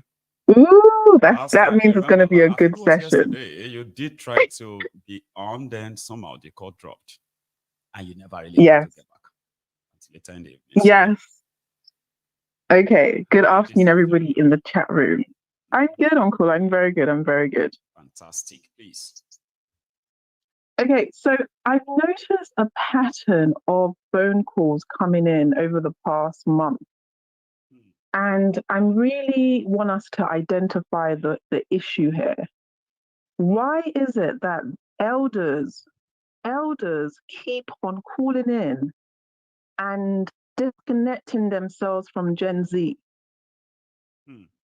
You cannot keep on telling your lineage that they should go and die, they should go sacrifice their time, while you sit in your house in America, in London, Ireland, and you say, go and do the work. Gen Z, I'm behind you. That is absolutely disgusting. Gen Z are you. You are Gen Z. Should be. You cannot disconnect yourself from us. In fact, you should be outside and we should be inside because you've lived your life. You've lived your life. How dare you, elders, tell young people that they should be sacrificing their life? What have you done? Maiyegun, sorry, Uncle Maiyegun, when your children grow up, you'll be able to say to them, this is what I did. Junior, I couldn't go back to Nigeria, but Junior, look what I did. Your father had a radio channel. I tried, I did my part. And your son and your daughter can stand in the midst of the elders and say, look what my dad did. What have you elders done? You elders do not have a track record of what you've done. You guys left Nigeria. You became doctors in another country. And even when you got to the other country, what did you do? Nothing. Because you were focused on trying to, yes, you were surviving, but you wanted to forget Nigeria. Start telling the truth. You wanted to forget Nigeria. You wanted to assimilate with all the Oyibo people and feel special among the Oyibo people. How dare an elder tell us that you people, who is you people? Did you not give birth to us? Did you not give birth to us? You are in this with us. You're an elder. The element of an elder is someone who has paid the price. That's right. So what price are you guys paying? To earn it. What price are you paying? We need you elders. They've left the battle for the Gen Z and Gen X. So yes, and then because in our culture we are liars. Lying is part of the Nigerian culture. So we are very good at lying. So there was a gentleman who called the show and he said, oh my God, I don't want to give my name, but I have some information. How dare you say you have information? If you are an elder, you're supposed to act on your eldership. You're supposed to call in and say, guys, I'm not in Nigeria. What can I do to support you elders? There's 3 ways you have impact. If you cannot do it with your body, you do it with your money, or you do it with your social circle. But Nigerians are one of the most passive people. So passive, yet so loud. So passive, yet so loud. Oh my God, you were saying that you were trying to build something. I started one of the first Nigerian associations. I was one of the youngest founders in the UK. I have an organization where I donate money for scholarships for Nigerian children. Uncle Michael, I want to tell you something today. Do you know who my highest donations are from? Guess. Where? Nobody that is Nigerian.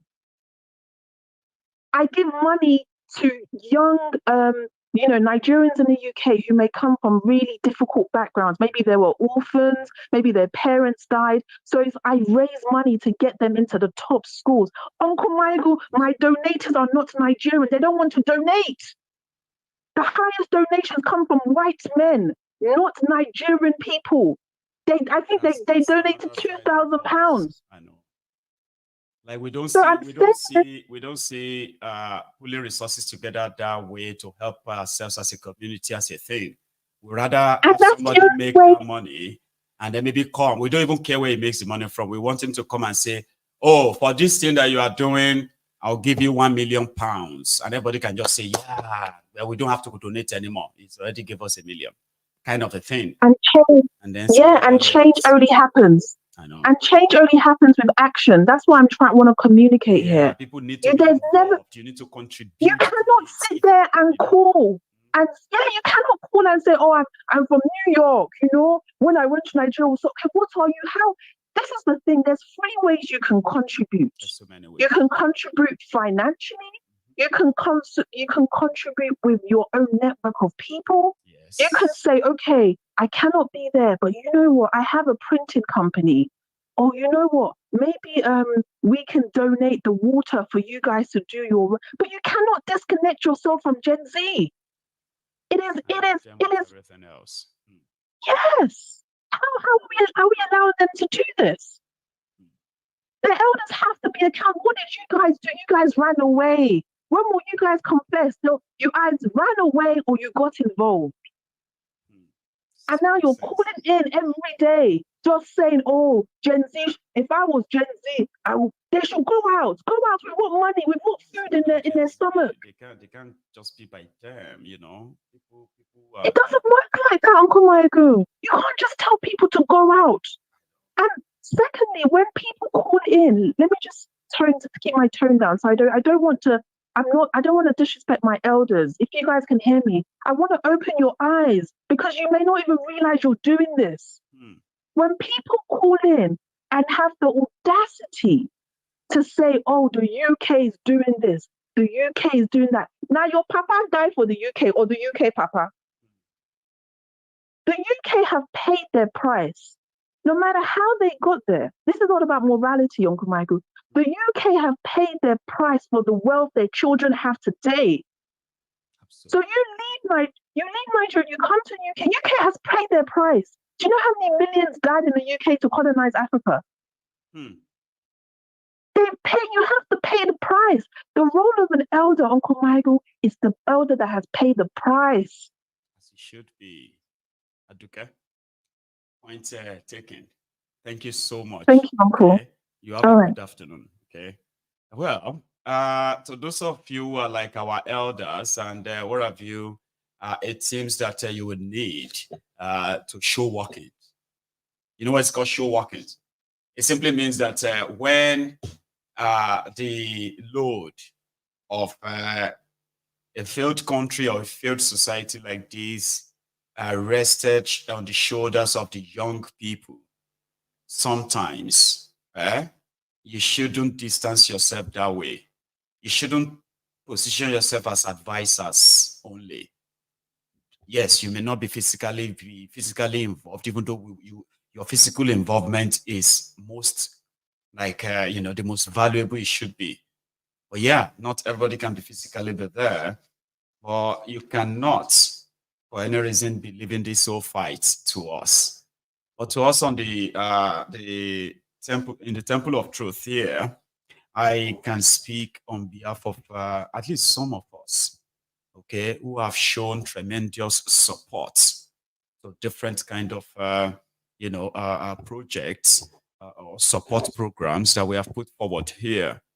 You know, I mean, this platform has raised over 50 million naira your money before it got worse, over 50 million naira for different courses inside that Nigeria on education, healthcare, community enlightenment, awareness, and stuffs like that. And those who raised the fund are people who are on this platform, you know, ranging from different age groups and all that. So we all need to show workings, okay? And yeah, kind of support that's a brilliant idea that Aduke has pushed forward. The Gen Z knows that somehow, they were not supposed to be the ones fighting this fight if the older generation have done the right thing. The older generation are just like, well, blame us. Now it's up to you because you're gonna grow old too. Okay, and yeah, people are going to ask you, what did you do?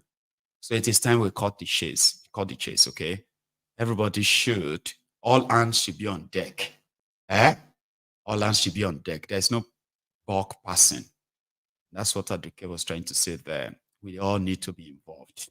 We all really need to be involved. And we should show walking. Yeah. Hello. Yeah, hello. Hello, sir.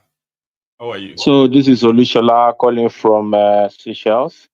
Sir, That's my namesake from Seychelles. Yeah, so I was listening. I'm good, and you? I was listening to Aduke, and you know, I was just like, well, the general impression is that the elderly, they've actually failed the younger generation in many ways.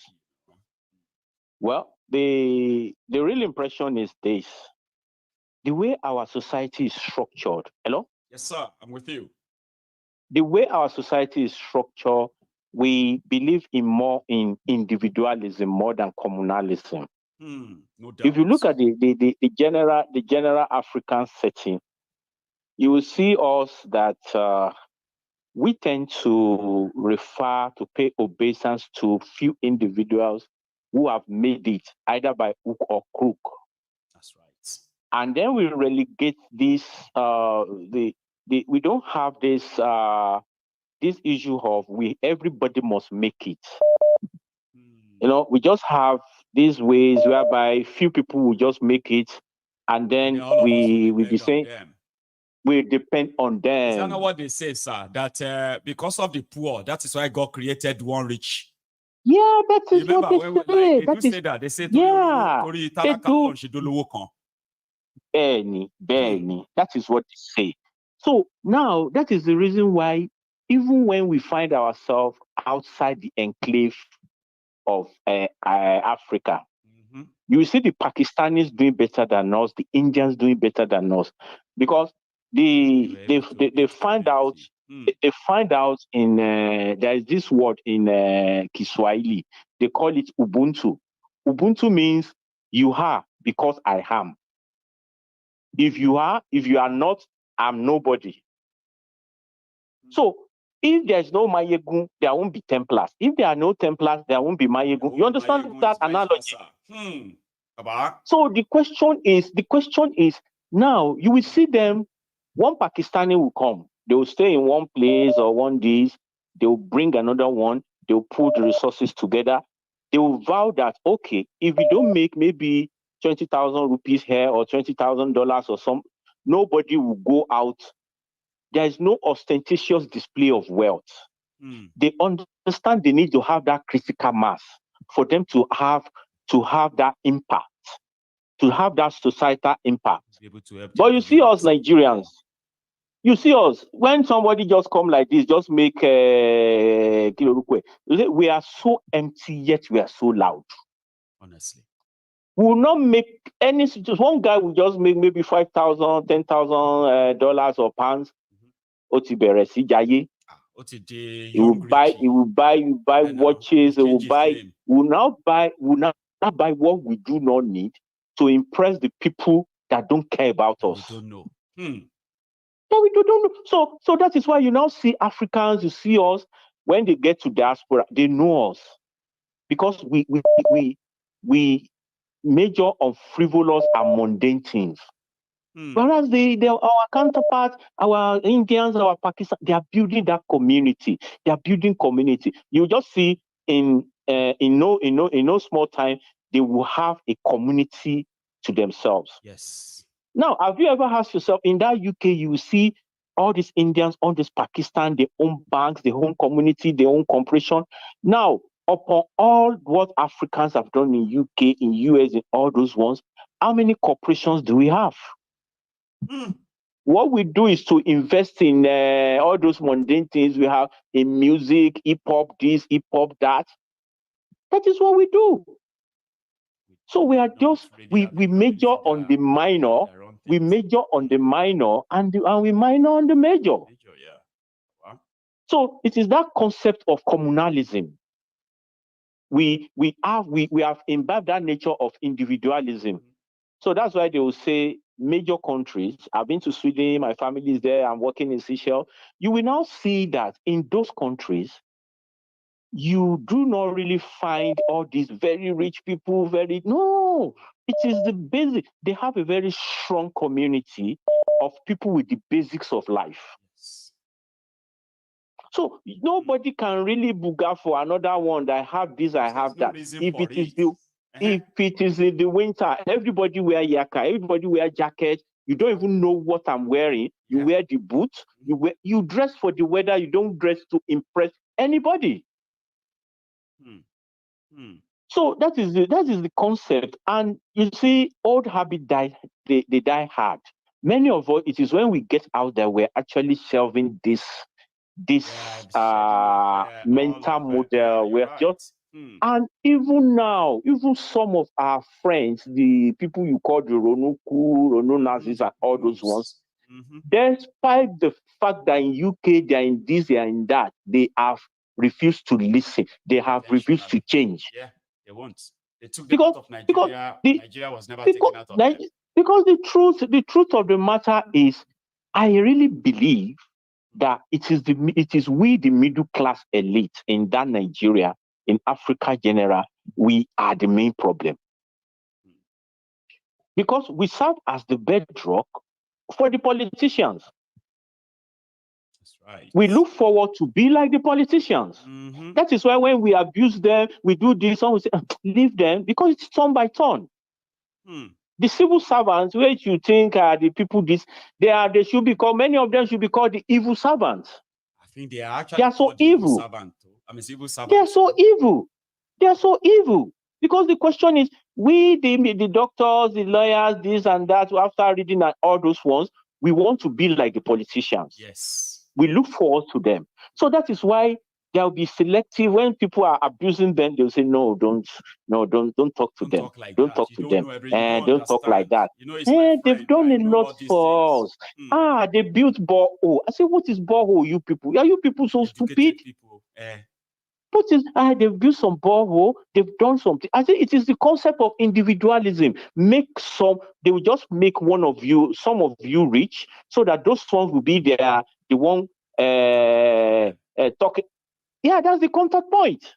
So that's why some people will say, if you behave yourself, we can make you better than him. You need to calm down, behave yourself. See that man we made a senator, will make you governor. Yeah. Okay, sir. That is the question. And that is why you will see in all these so-called Western countries, the basics of life should be the basic. They have good education, they have good health care, they have qualitative infrastructure rules, security. Now, what else do we want in life? Is that not what we are fighting for? The basic infrastructure. Those are the basics. Not all of us are going to kind of live in these mansions, housing, medicals, schools for the children, safe communities for these children as well, right? A better economy where people can find jobs, something to live on, living wages, basics. If we have the basic, I don't care whether anybody is driving Acura Legend or driving this Lamborghini. I don't care. I mean, I'm working, paying my rent as at when due, paying my bills as at when due. I could afford medical care. I could send my children to school. Why should I care if you are driving a plane? I don't care. I don't care. So that's what we're telling them. And you are telling me to sacrifice, but I'm watching you living this opulence life. What do they want us to think, sir? You see, you cannot beat a child and tell the child how to cry. See? And when Yoruba will say, were soon, bu. So let it start, and let's just pray for the best. But this one, let's see how it goes. Yeah. But nevertheless, no, they warned us. They say when you are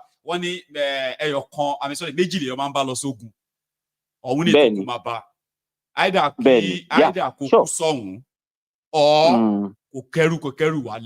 right?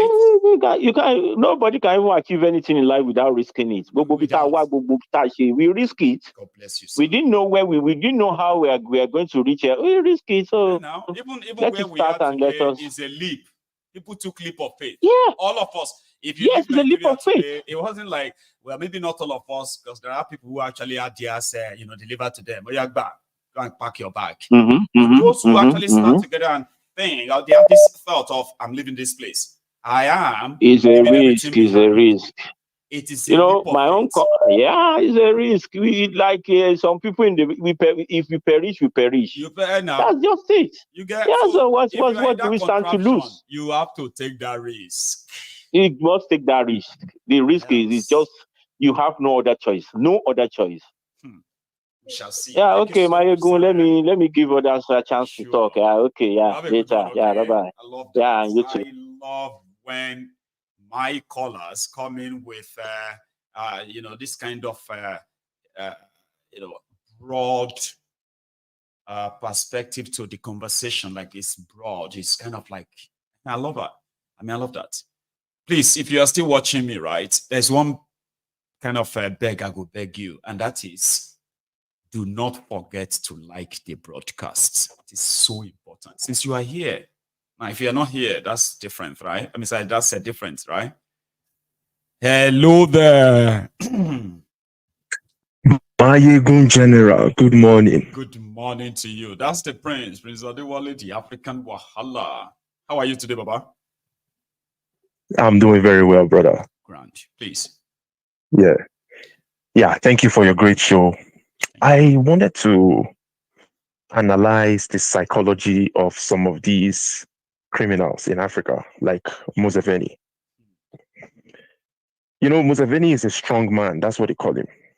And he has successfully powered the people. The people are afraid of him. And it's the same way in our own region. A lot of us are now afraid of these terrorists that have taken over power in all these countries. The Tinubus, you'll be surprised. People are already afraid of Tinubu. The same way we were afraid of Buhari, many were afraid of Sani Abacha, Babangida. But at the end of the day, all these guys become old, weak, and they become human.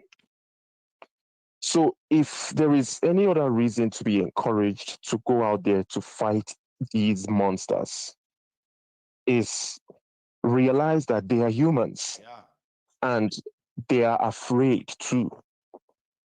You know, back in the days when this guy, Babangida, was terrorizing everybody, he was untouchable. But today he's on a wheelchair. I mean, Baba, Abacha, I was a young boy, right? Yeah, I was a little boy when Abacha's reign of terror was everywhere. I witnessed adults, I witnessed adults talking in hushed tones because they felt like everybody is a spy for Abacha and you just don't know who is who. That was how dreaded it was. In Odo-Ogbolu, not in Lagos, Odo-Ogbolu, people in Odo-Ogbolu were talking in hushed tones. Don't mention Abacha in your name because you just don't know, or you will disappear. I was a little boy. I didn't understand. But we never forget. The terror these guys left. But where are they now? They are nowhere.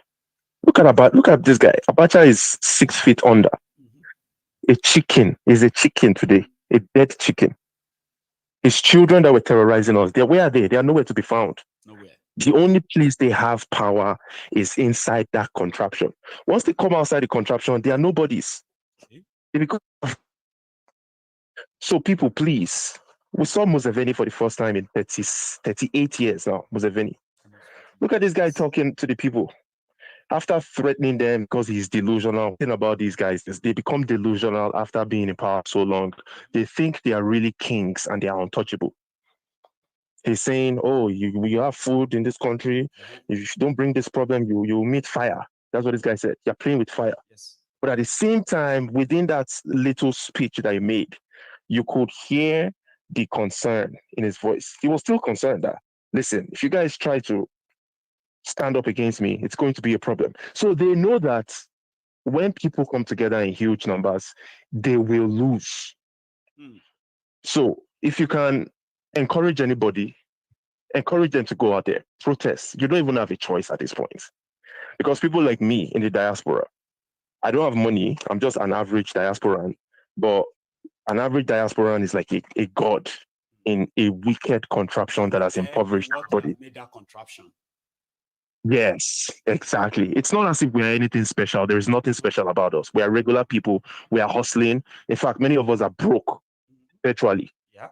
But That useless, evil contraption makes you look at us struggling people like kings, and it's wrong. So at this point, we that we are struggling, we can't even send money to 95% of the people that ask us for money. We can't. And for that reason, the only option that you have. There are so many people that you just have to like psychologically ignore because you can't help them. Like you can't, because you two are struggling. You will become broke too. So you don't even have a choice. Please just go out, go and fight. Don't be afraid of getting killed. Be strategic. Try and, use your brains when you're protesting. Watch out for those rogues, those DSS terrorists. Provoke them. If somebody comes within you and begin to haul insult at the police or the military and saying, let's attack them, you should know these are the people they send to you to incite the violence. Right? Hold them right there and say, hey, stop that. And if they won't, hold them and give them to the same police and say, hey, this person is not one of us. Please take him. Because there's no point, right? There's no point. You're going to see them. They're going to appear like you should fear them. And there are many of you that will never fear them, okay? But that doesn't give you the chance to start hauling things at them, okay? Simply because you are angry. Don't do it. Don't be like the people they wanted to burn, who is now bathing with gasoline. So it's going to also be my own advice. If anybody tells you don't come out and all of that, I don't think that's enough for you not to. Because the shege is already there with you in the house. You better leave the house. Leave the house. You don't even have a choice. If you don't even get choice, maybe say hunger won't kill you for house and light no day. Light no day house, so you know if you watch TV. Heat day house, you know if you on fan because light no day, and you know if you watch TV, you know if you browse for internet because now only millionaire they get internet for house. So you might as well go out and join the rest of the comrades that are the victims of this evil country. Yeah, just go and gather with them and chant. Be strategic. Make sure, try not to get killed because these terrorists are going to unleash their weapons. But still try and protect yourself, but never give up. That's just my message. Don't be afraid of these terrorists. They are all getting old. They are all beginning to use diapers. They've become useless. They don't have brains anymore. Don't be afraid of them. They are all using wheelchairs. These criminals are nothing special. Don't give them that respect psychologically. Go out there and fight against them. Thank you. Thank you. The African Wahala. God bless you, bro. Now, that's a very good one. Here you get. It is not a sign of bravery, okay? When people come into your midst and tell you, we need to show these police people self. There's no point. I'm not saying that you shouldn't defend yourself if they begin to move mad, but don't go out there and begin to provoke these guys, these police guys and the rest. It's not like you are afraid. No. It is called common sense. You get that?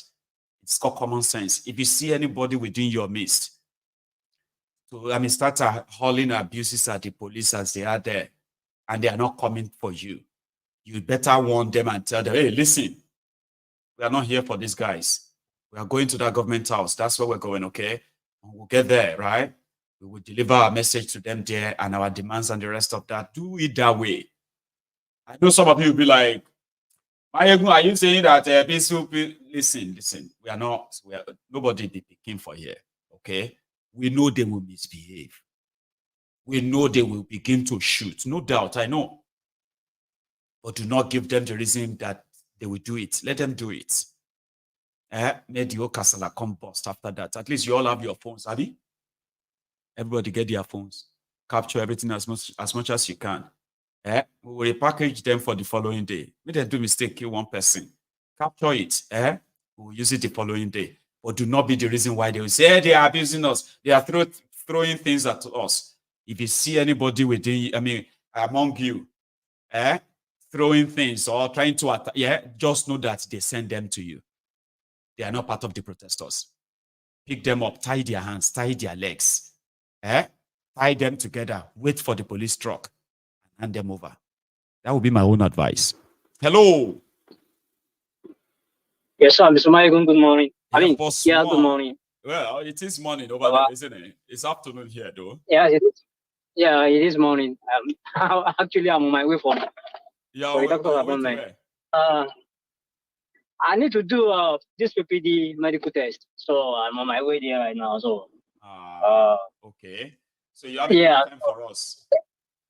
Oh yeah, I can't miss this now. This is my daily inspiration now. Maiyegun no come, while I don't think, you know. So yeah, so Maiyegun, Baba, I don't know. Do you think we black people we ever get this right? I'm not even talking about Nigerians right now. I'm talking about, particularly talking about, I believe, Africa, black people all over the world. I'm talking about African American. Yeah, I do believe, right?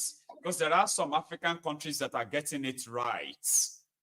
Maybe not as perfect as maybe the world will paint it, okay? But they are. I mean, they have a chance where they are running their system. They are like, their people have a chance of choosing their leaders. It's just, it's just that it's not many. But yeah, I believe we can get it right. You know, I believe. Because I remember I think I met you when Adesegun was talking about the elders. Right. You know, where they failed us. And I've said this many times that you see what the people that they call baby boomer, baby, what they call them again, or baby boomer or something like that. Baby boomer. Now, I'm talking about those ones who came from the generation where one woman will get 7 children, 5, 8. Yeah, all these baby boomers. They're supposed to be the one that they should have, you know, like get on and fight these people before now. Where we were before now. They should have, you know, like what did Jai?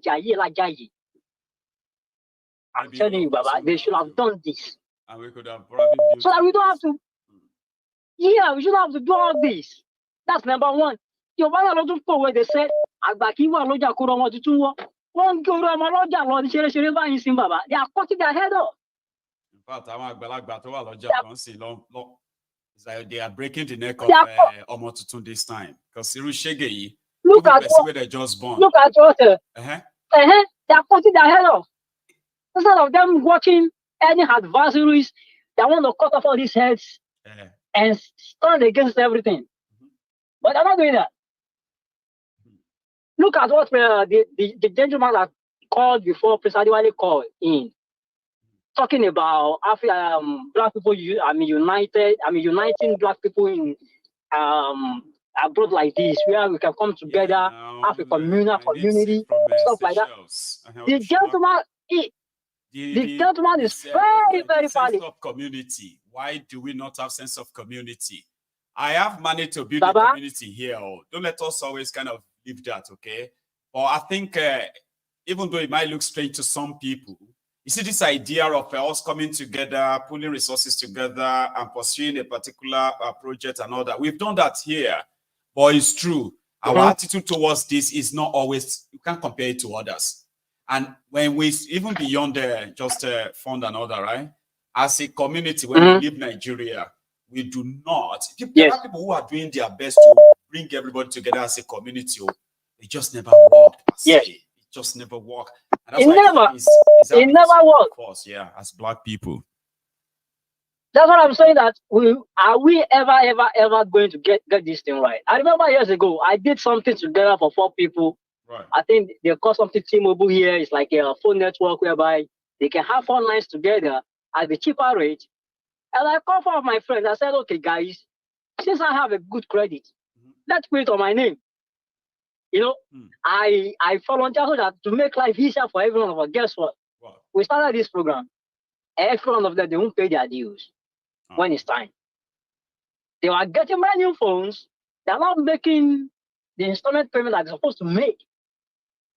And at the end of the day, I had to like carry the whole burden on my head. You have to clear the imagine. Yeah.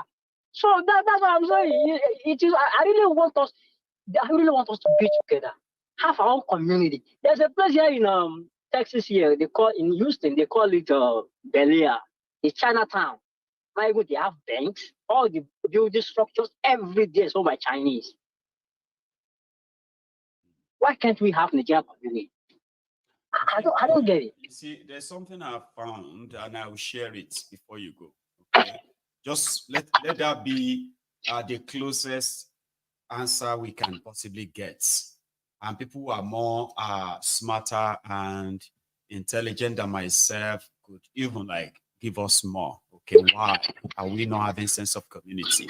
You see, there's something that always reminds us that Nigeria was not supposed to be a country. Okay, I have seen places where I've seen places where they say Nigerian community, and then you will see they will say because those in charge, because they are Yorubas. So you see other people who are not who are non-Yorubas but Nigerians, they will stay away. Then some will say, oh, because the people in charge are the Igbos, so they will stay away. Yes. But when you look at all of us, based on our nationality, I'm a Yoruba, you will see that in most countries, right, it is easier to call your fellow Yoruba together. I don't know how long, how last, that's a different story, right? But it's easier for people to attend your program as Yorubas, Igalas, or Benues. Especially, you see, when you see these other Nigerians abroad, the prominent among us are the Igbos. When it comes to organizing themselves or, you know, stuffs like this, they won't do it as Nigerians, but they will do it as Igbos. Right? They will raise funds, they will do things, a lot of things together. But meanwhile, when you want to see us as Nigeria, that is so hard because it is like us saying we want to have one Africa. Okay?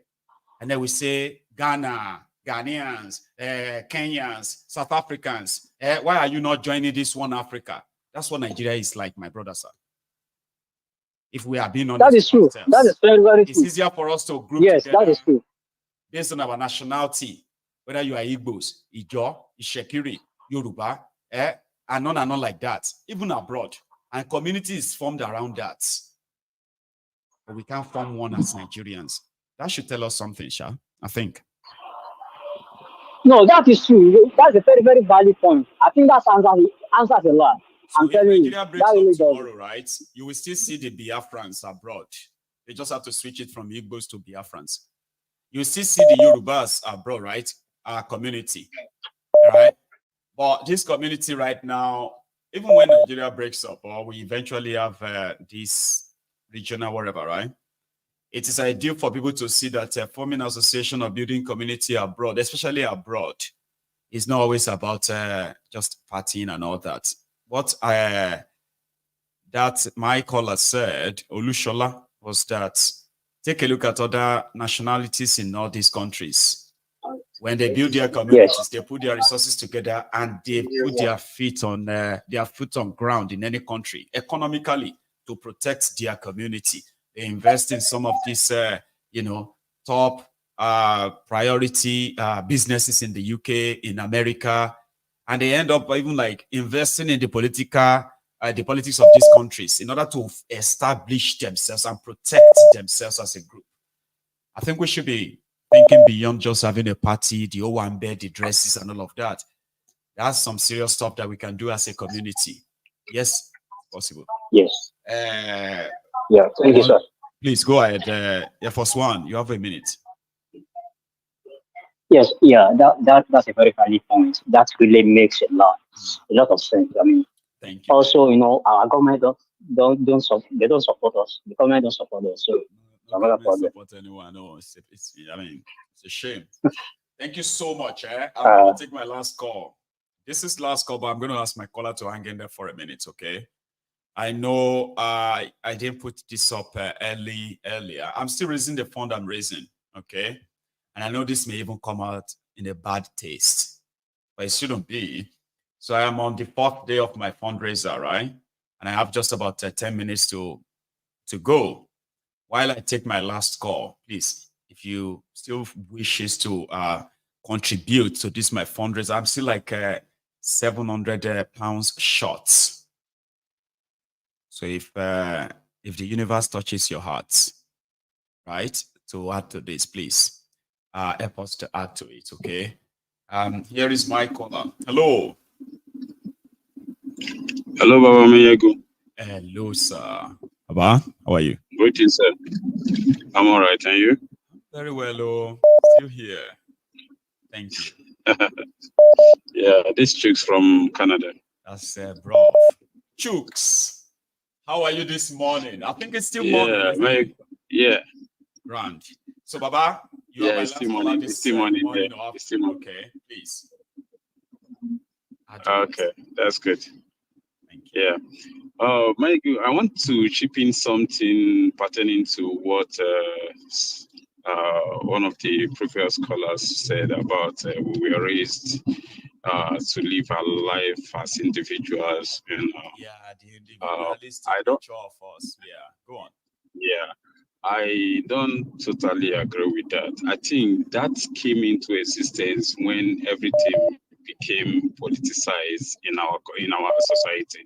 You know, because why I said so is because I grew up, right? I grew up when my father would tell me, or I saw some of our uncles that we are trained by our communities, or like age grade, they will come just because they know that this child is brilliant, right? It's not necessarily that they train them, you know, free of charge, but because they have a fund in their community or age grade, they will keep on borrowing money until that child graduates. I know that. And once that child graduates, they will start paying back those money. Do you understand me? But guess what? In that same community, nobody can suggest such a thing now as we are talking. Do you understand me? So I think I don't know. Do I say compromised or bastardized? Yeah, exactly. Yeah. So I don't know if actually is out of pressure or it's not, because I feel like sometimes let's just take for instance you as a person. There are some of your mates or people that you want to help, right? But the pressure to do to pay your bills and to solve some of your problems won't even allow you. That's right. Do you understand me? But I'm thinking, it looks to me, I don't know if I'm right, but it looks to me that there are more pressure on people these days than it was, those days. Do you understand? Because I'm telling you honestly, those days nobody wants to know if your father is not in good terms with this person just because that child is brilliant. The community or the age grade will be the worst of. But now, once you say things, you can't even suggest it because that will be, not the end point. Is that what you mean? Like, because people were poor back then, and I say, this thing you just shared now, right? It's so true. At least a lot of us here can attest to that. That back in the days, we have products of scholarship. These scholarships are not from individuals; they are from communities. Sometimes a whole community will send somebody abroad to go and become a doctor, so that they can have a doctor from their community.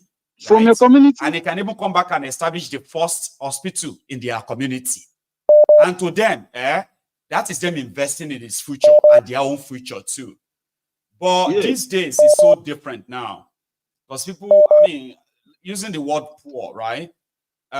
It seems like people, can we actually say because people are poor? Or people have become more like so drowned in their own problems that they barely even attend any community meeting to talk less of contributing to it these days. Could we use that factor? I don't know how to put it. Because I don't know if it's poor. Because if we look back then, about people poor. These people who contribute money to trend, if you watch all of them, they were all poor. You get? So compared to now, poverty can't be the reason. It probably people are more drowned in their personal problems created by this successive, that would be my own theory. But you raised a very valid point, Baba. You did.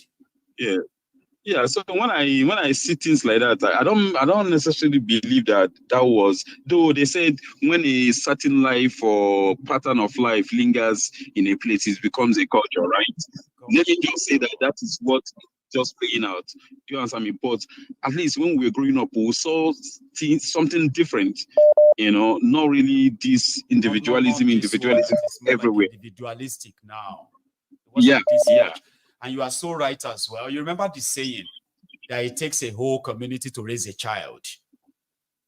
Yes. Because it used to be something like the welfare of every child in a community is the responsibility of everyone in that community. You get what I mean?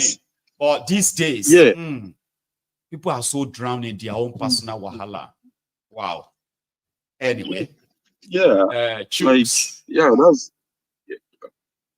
you want okay, that's what I wanted to that's what I wanted to contribute. Yeah, thank you very so much, brother. You have a good one. All okay. So Chooks will be my last caller this afternoon until later in the evening. So somebody said that Peter Obi just sued Bayo Onuga. I'm gonna go look that up.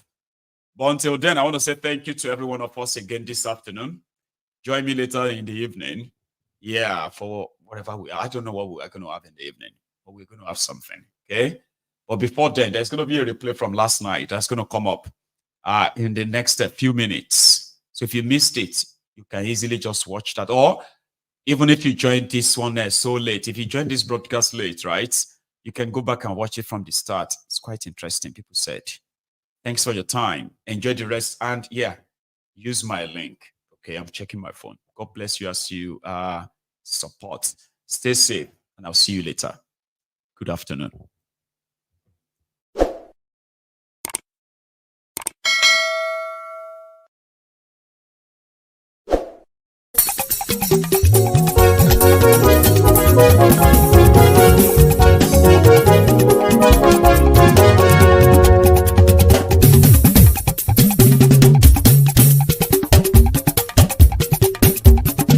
Maiyegun làwa mọ̀ làmọ̀ tó dòdòdò. Maiyegun dayari Aide number one. Maiyegun làwa mọ̀ làmọ̀ tó dòdòdò. Maiyegun dayari Aide number one. Maiyegun ti dé o ọ̀rẹ́ ara ìlú. Maiyegun dayari Aide number one. Lórí Facebook, lórí YouTube. Maiyegun dayari Aide number one. Gbogbo bó ṣe ń lọ ni Maiyegun já wa sí. Maiyegun dayari Aide number one. Àṣírí ọ̀jẹ̀lú kì í bò níbẹ̀ o. Maiyegun dayari Aide number one. Bó bá ṣe eré àní Maiyegun máa wí. Maiyegun dayari Aide number one. Ó sì tún ṣe eré wàá gbọ́ níbẹ̀ o. Maiyegun dayari Aide number one. Maiyegun dayari politico. Maiyegun dayari Aide number one. Godfatherism kò sí lọ́rọ̀ Maiyegun. Maiyegun dayari Aide number one. Ẹ farabalẹ̀ sẹ́ o kẹgọ́rọ̀ lẹ́nu o. Maiyegun dayari Aide number one. Àní Maiyegun làwa mọ̀ tó dòdòdò. Maiyegun dayari Aide number one.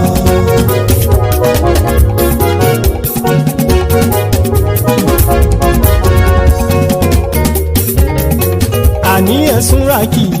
Maiyegun ti dé. Maiyegun ti dé. Ọ̀jẹ̀lú ẹ̀sùn rákì. Maiyegun ti dé. Àní ẹ̀sùn rákì. Maiyegun ti dé. Lórí Facebook. Maiyegun ti dé. Àní ẹ̀sùn rákì. Maiyegun ti dé. Lórí YouTube. Maiyegun ti dé. Àní ẹ̀sùn rákì. Maiyegun ti dé. Bọ́ bàbá gbé wúrẹ́. Maiyegun máa wí. Àní ẹ̀sùn rákì. Maiyegun ti dé. Ijó ìgbádìyẹ. Maiyegun máa wí. Àní ẹ̀sùn rákì. Maiyegun ti dé. Bí pẹ̀sìdó bá rúfin o. Maiyegun máa wí. Àní ẹ̀sùn rákì. Maiyegun ti dé. Bí gómìnà kówó jẹ. Maiyegun máa wí. Àní ẹ̀sùn rákì. Maiyegun ti dé. Ọlọ́pàá ti ń darí bá. Maiyegun máa wí. Àní ẹ̀sùn rákì. Maiyegun ti dé. Aṣòfin tí ń rúfin o. Maiyegun máa wí. Àní ẹ̀sùn rákì. Maiyegun ti dé. Òpùrọ́ olóṣèlú. Maiyegun máa wí. Àní ẹ̀sùn rákì. Maiyegun ti dé. Ọ̀jẹ̀lú ẹ̀sùn rákì. Maiyegun ti dé. Àní ẹ̀sùn rákì. Maiyegun ti dé.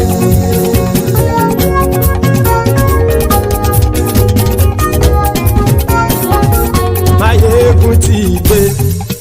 Gbogbo ọ̀jẹ̀lú ẹ̀sùn rákì. Maiyegun ti dé gbogbo ọ̀jẹ̀lú ẹ̀ súnra kì ṣùgbọ́n ní bá ti ṣe èyí tó yẹ kí wọ́n ṣe ọmọ bá dèrò ní fi wọ́n níran o.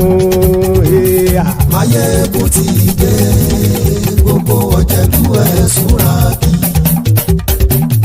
Maiyegun ti dé gbogbo ọ̀jẹ̀lú ẹ̀ súnra kì ṣùgbọ́n ní bá ti ṣe èyí tó yẹ kí wọ́n ṣe ọmọ bá dèrò ní fi wọ́n níran.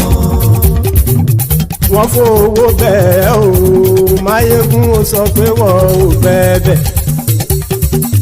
wọ́n fowó bẹ́ẹ̀ Maiyegun ó sọ pé wọ́n ò bẹ́ẹ̀ oníkan ṣáàtì ṣe èyí tó yẹ kí wọ́n ṣe fáwọn ará ìlú tó gbé wọn débẹ̀ o àyè.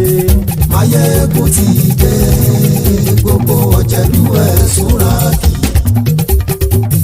Maiyegun ti dé gbogbo ọ̀jẹ̀lú ẹ̀ súnra kì ṣùgbọ́n ní bá ti ṣe yìí tó yẹ kí wọ́n ṣe ọmọ bá dẹ́rọ̀ ò ní fi wọ́n níran. Kì máa yí ṣe eré ọ̀rọ̀ yìí kì í ṣe ẹ̀fẹ̀ kì máa yí ṣe eré ọ̀rọ̀ yìí kì í ṣe ẹ̀fẹ̀ ẹni bá ti lè lẹ́bọ̀ lẹ́rù o ọmọ bá dèrò kàṣà ìtú wọn síta. Maiyegun ti dé gbogbo ọ̀jẹ̀lú ẹ̀ súnra kì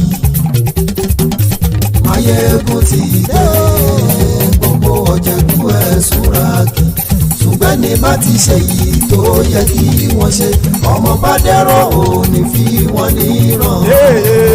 Tẹnitẹni ọmọ Maiyegun ọ̀rẹ́ ara ìlú mọ̀mọ́ ni mo fọlọ́run ṣọ́ ẹ̀ bá kìlẹ́bù lóòótọ́ olódodo ìlú ọ̀tá ìlú mọ̀mọ́ ni ìwọ ṣá máa ń ṣọ́ra kò sì mọ́ bẹ̀rù bọ́tà ń lè rí bóníṣègùn lé káwọn mọ̀mọ́ fi ṣera wọn ni ó ti dẹrùn tí wọn ò gbọ́dọ̀ sì mọ́ bẹ̀. Èèpo ọ̀bọ lọmọ bá dérò tàjẹ́ ò gbọ́dọ̀ jẹ́ ó ti dọba lórí abínú ẹni kò sì mọ́ bùyà àìsíwọ̀lú ní ẹnìkẹ́ ìgbódì ẹyin lábàrá o ó kó ẹni tó bá dán o ákàmù. Maiyegun ti dé gbogbo ọ̀jẹ̀lú ẹ̀ túnra kì Maiyegun ti dé gbogbo ọ̀jẹ̀lú ẹ̀ túnra kì o ẹni bá ti ṣe yìí tó yẹ kí wọ́n ṣe ọmọ bá dèrò òní fi wọ́n níran o. Maiyegun ti dé gbogbo ọ̀jẹ̀lú ẹ̀ súnra kì Maiyegun ti dé gbogbo ọ̀jẹ̀lú ẹ̀ súnra kì ṣùgbọ́n ní bá ti ṣe yìí tó yẹ kí wọ́n ṣe ọmọ bá dẹ́rọ̀ ò ní fi wọ́n níran.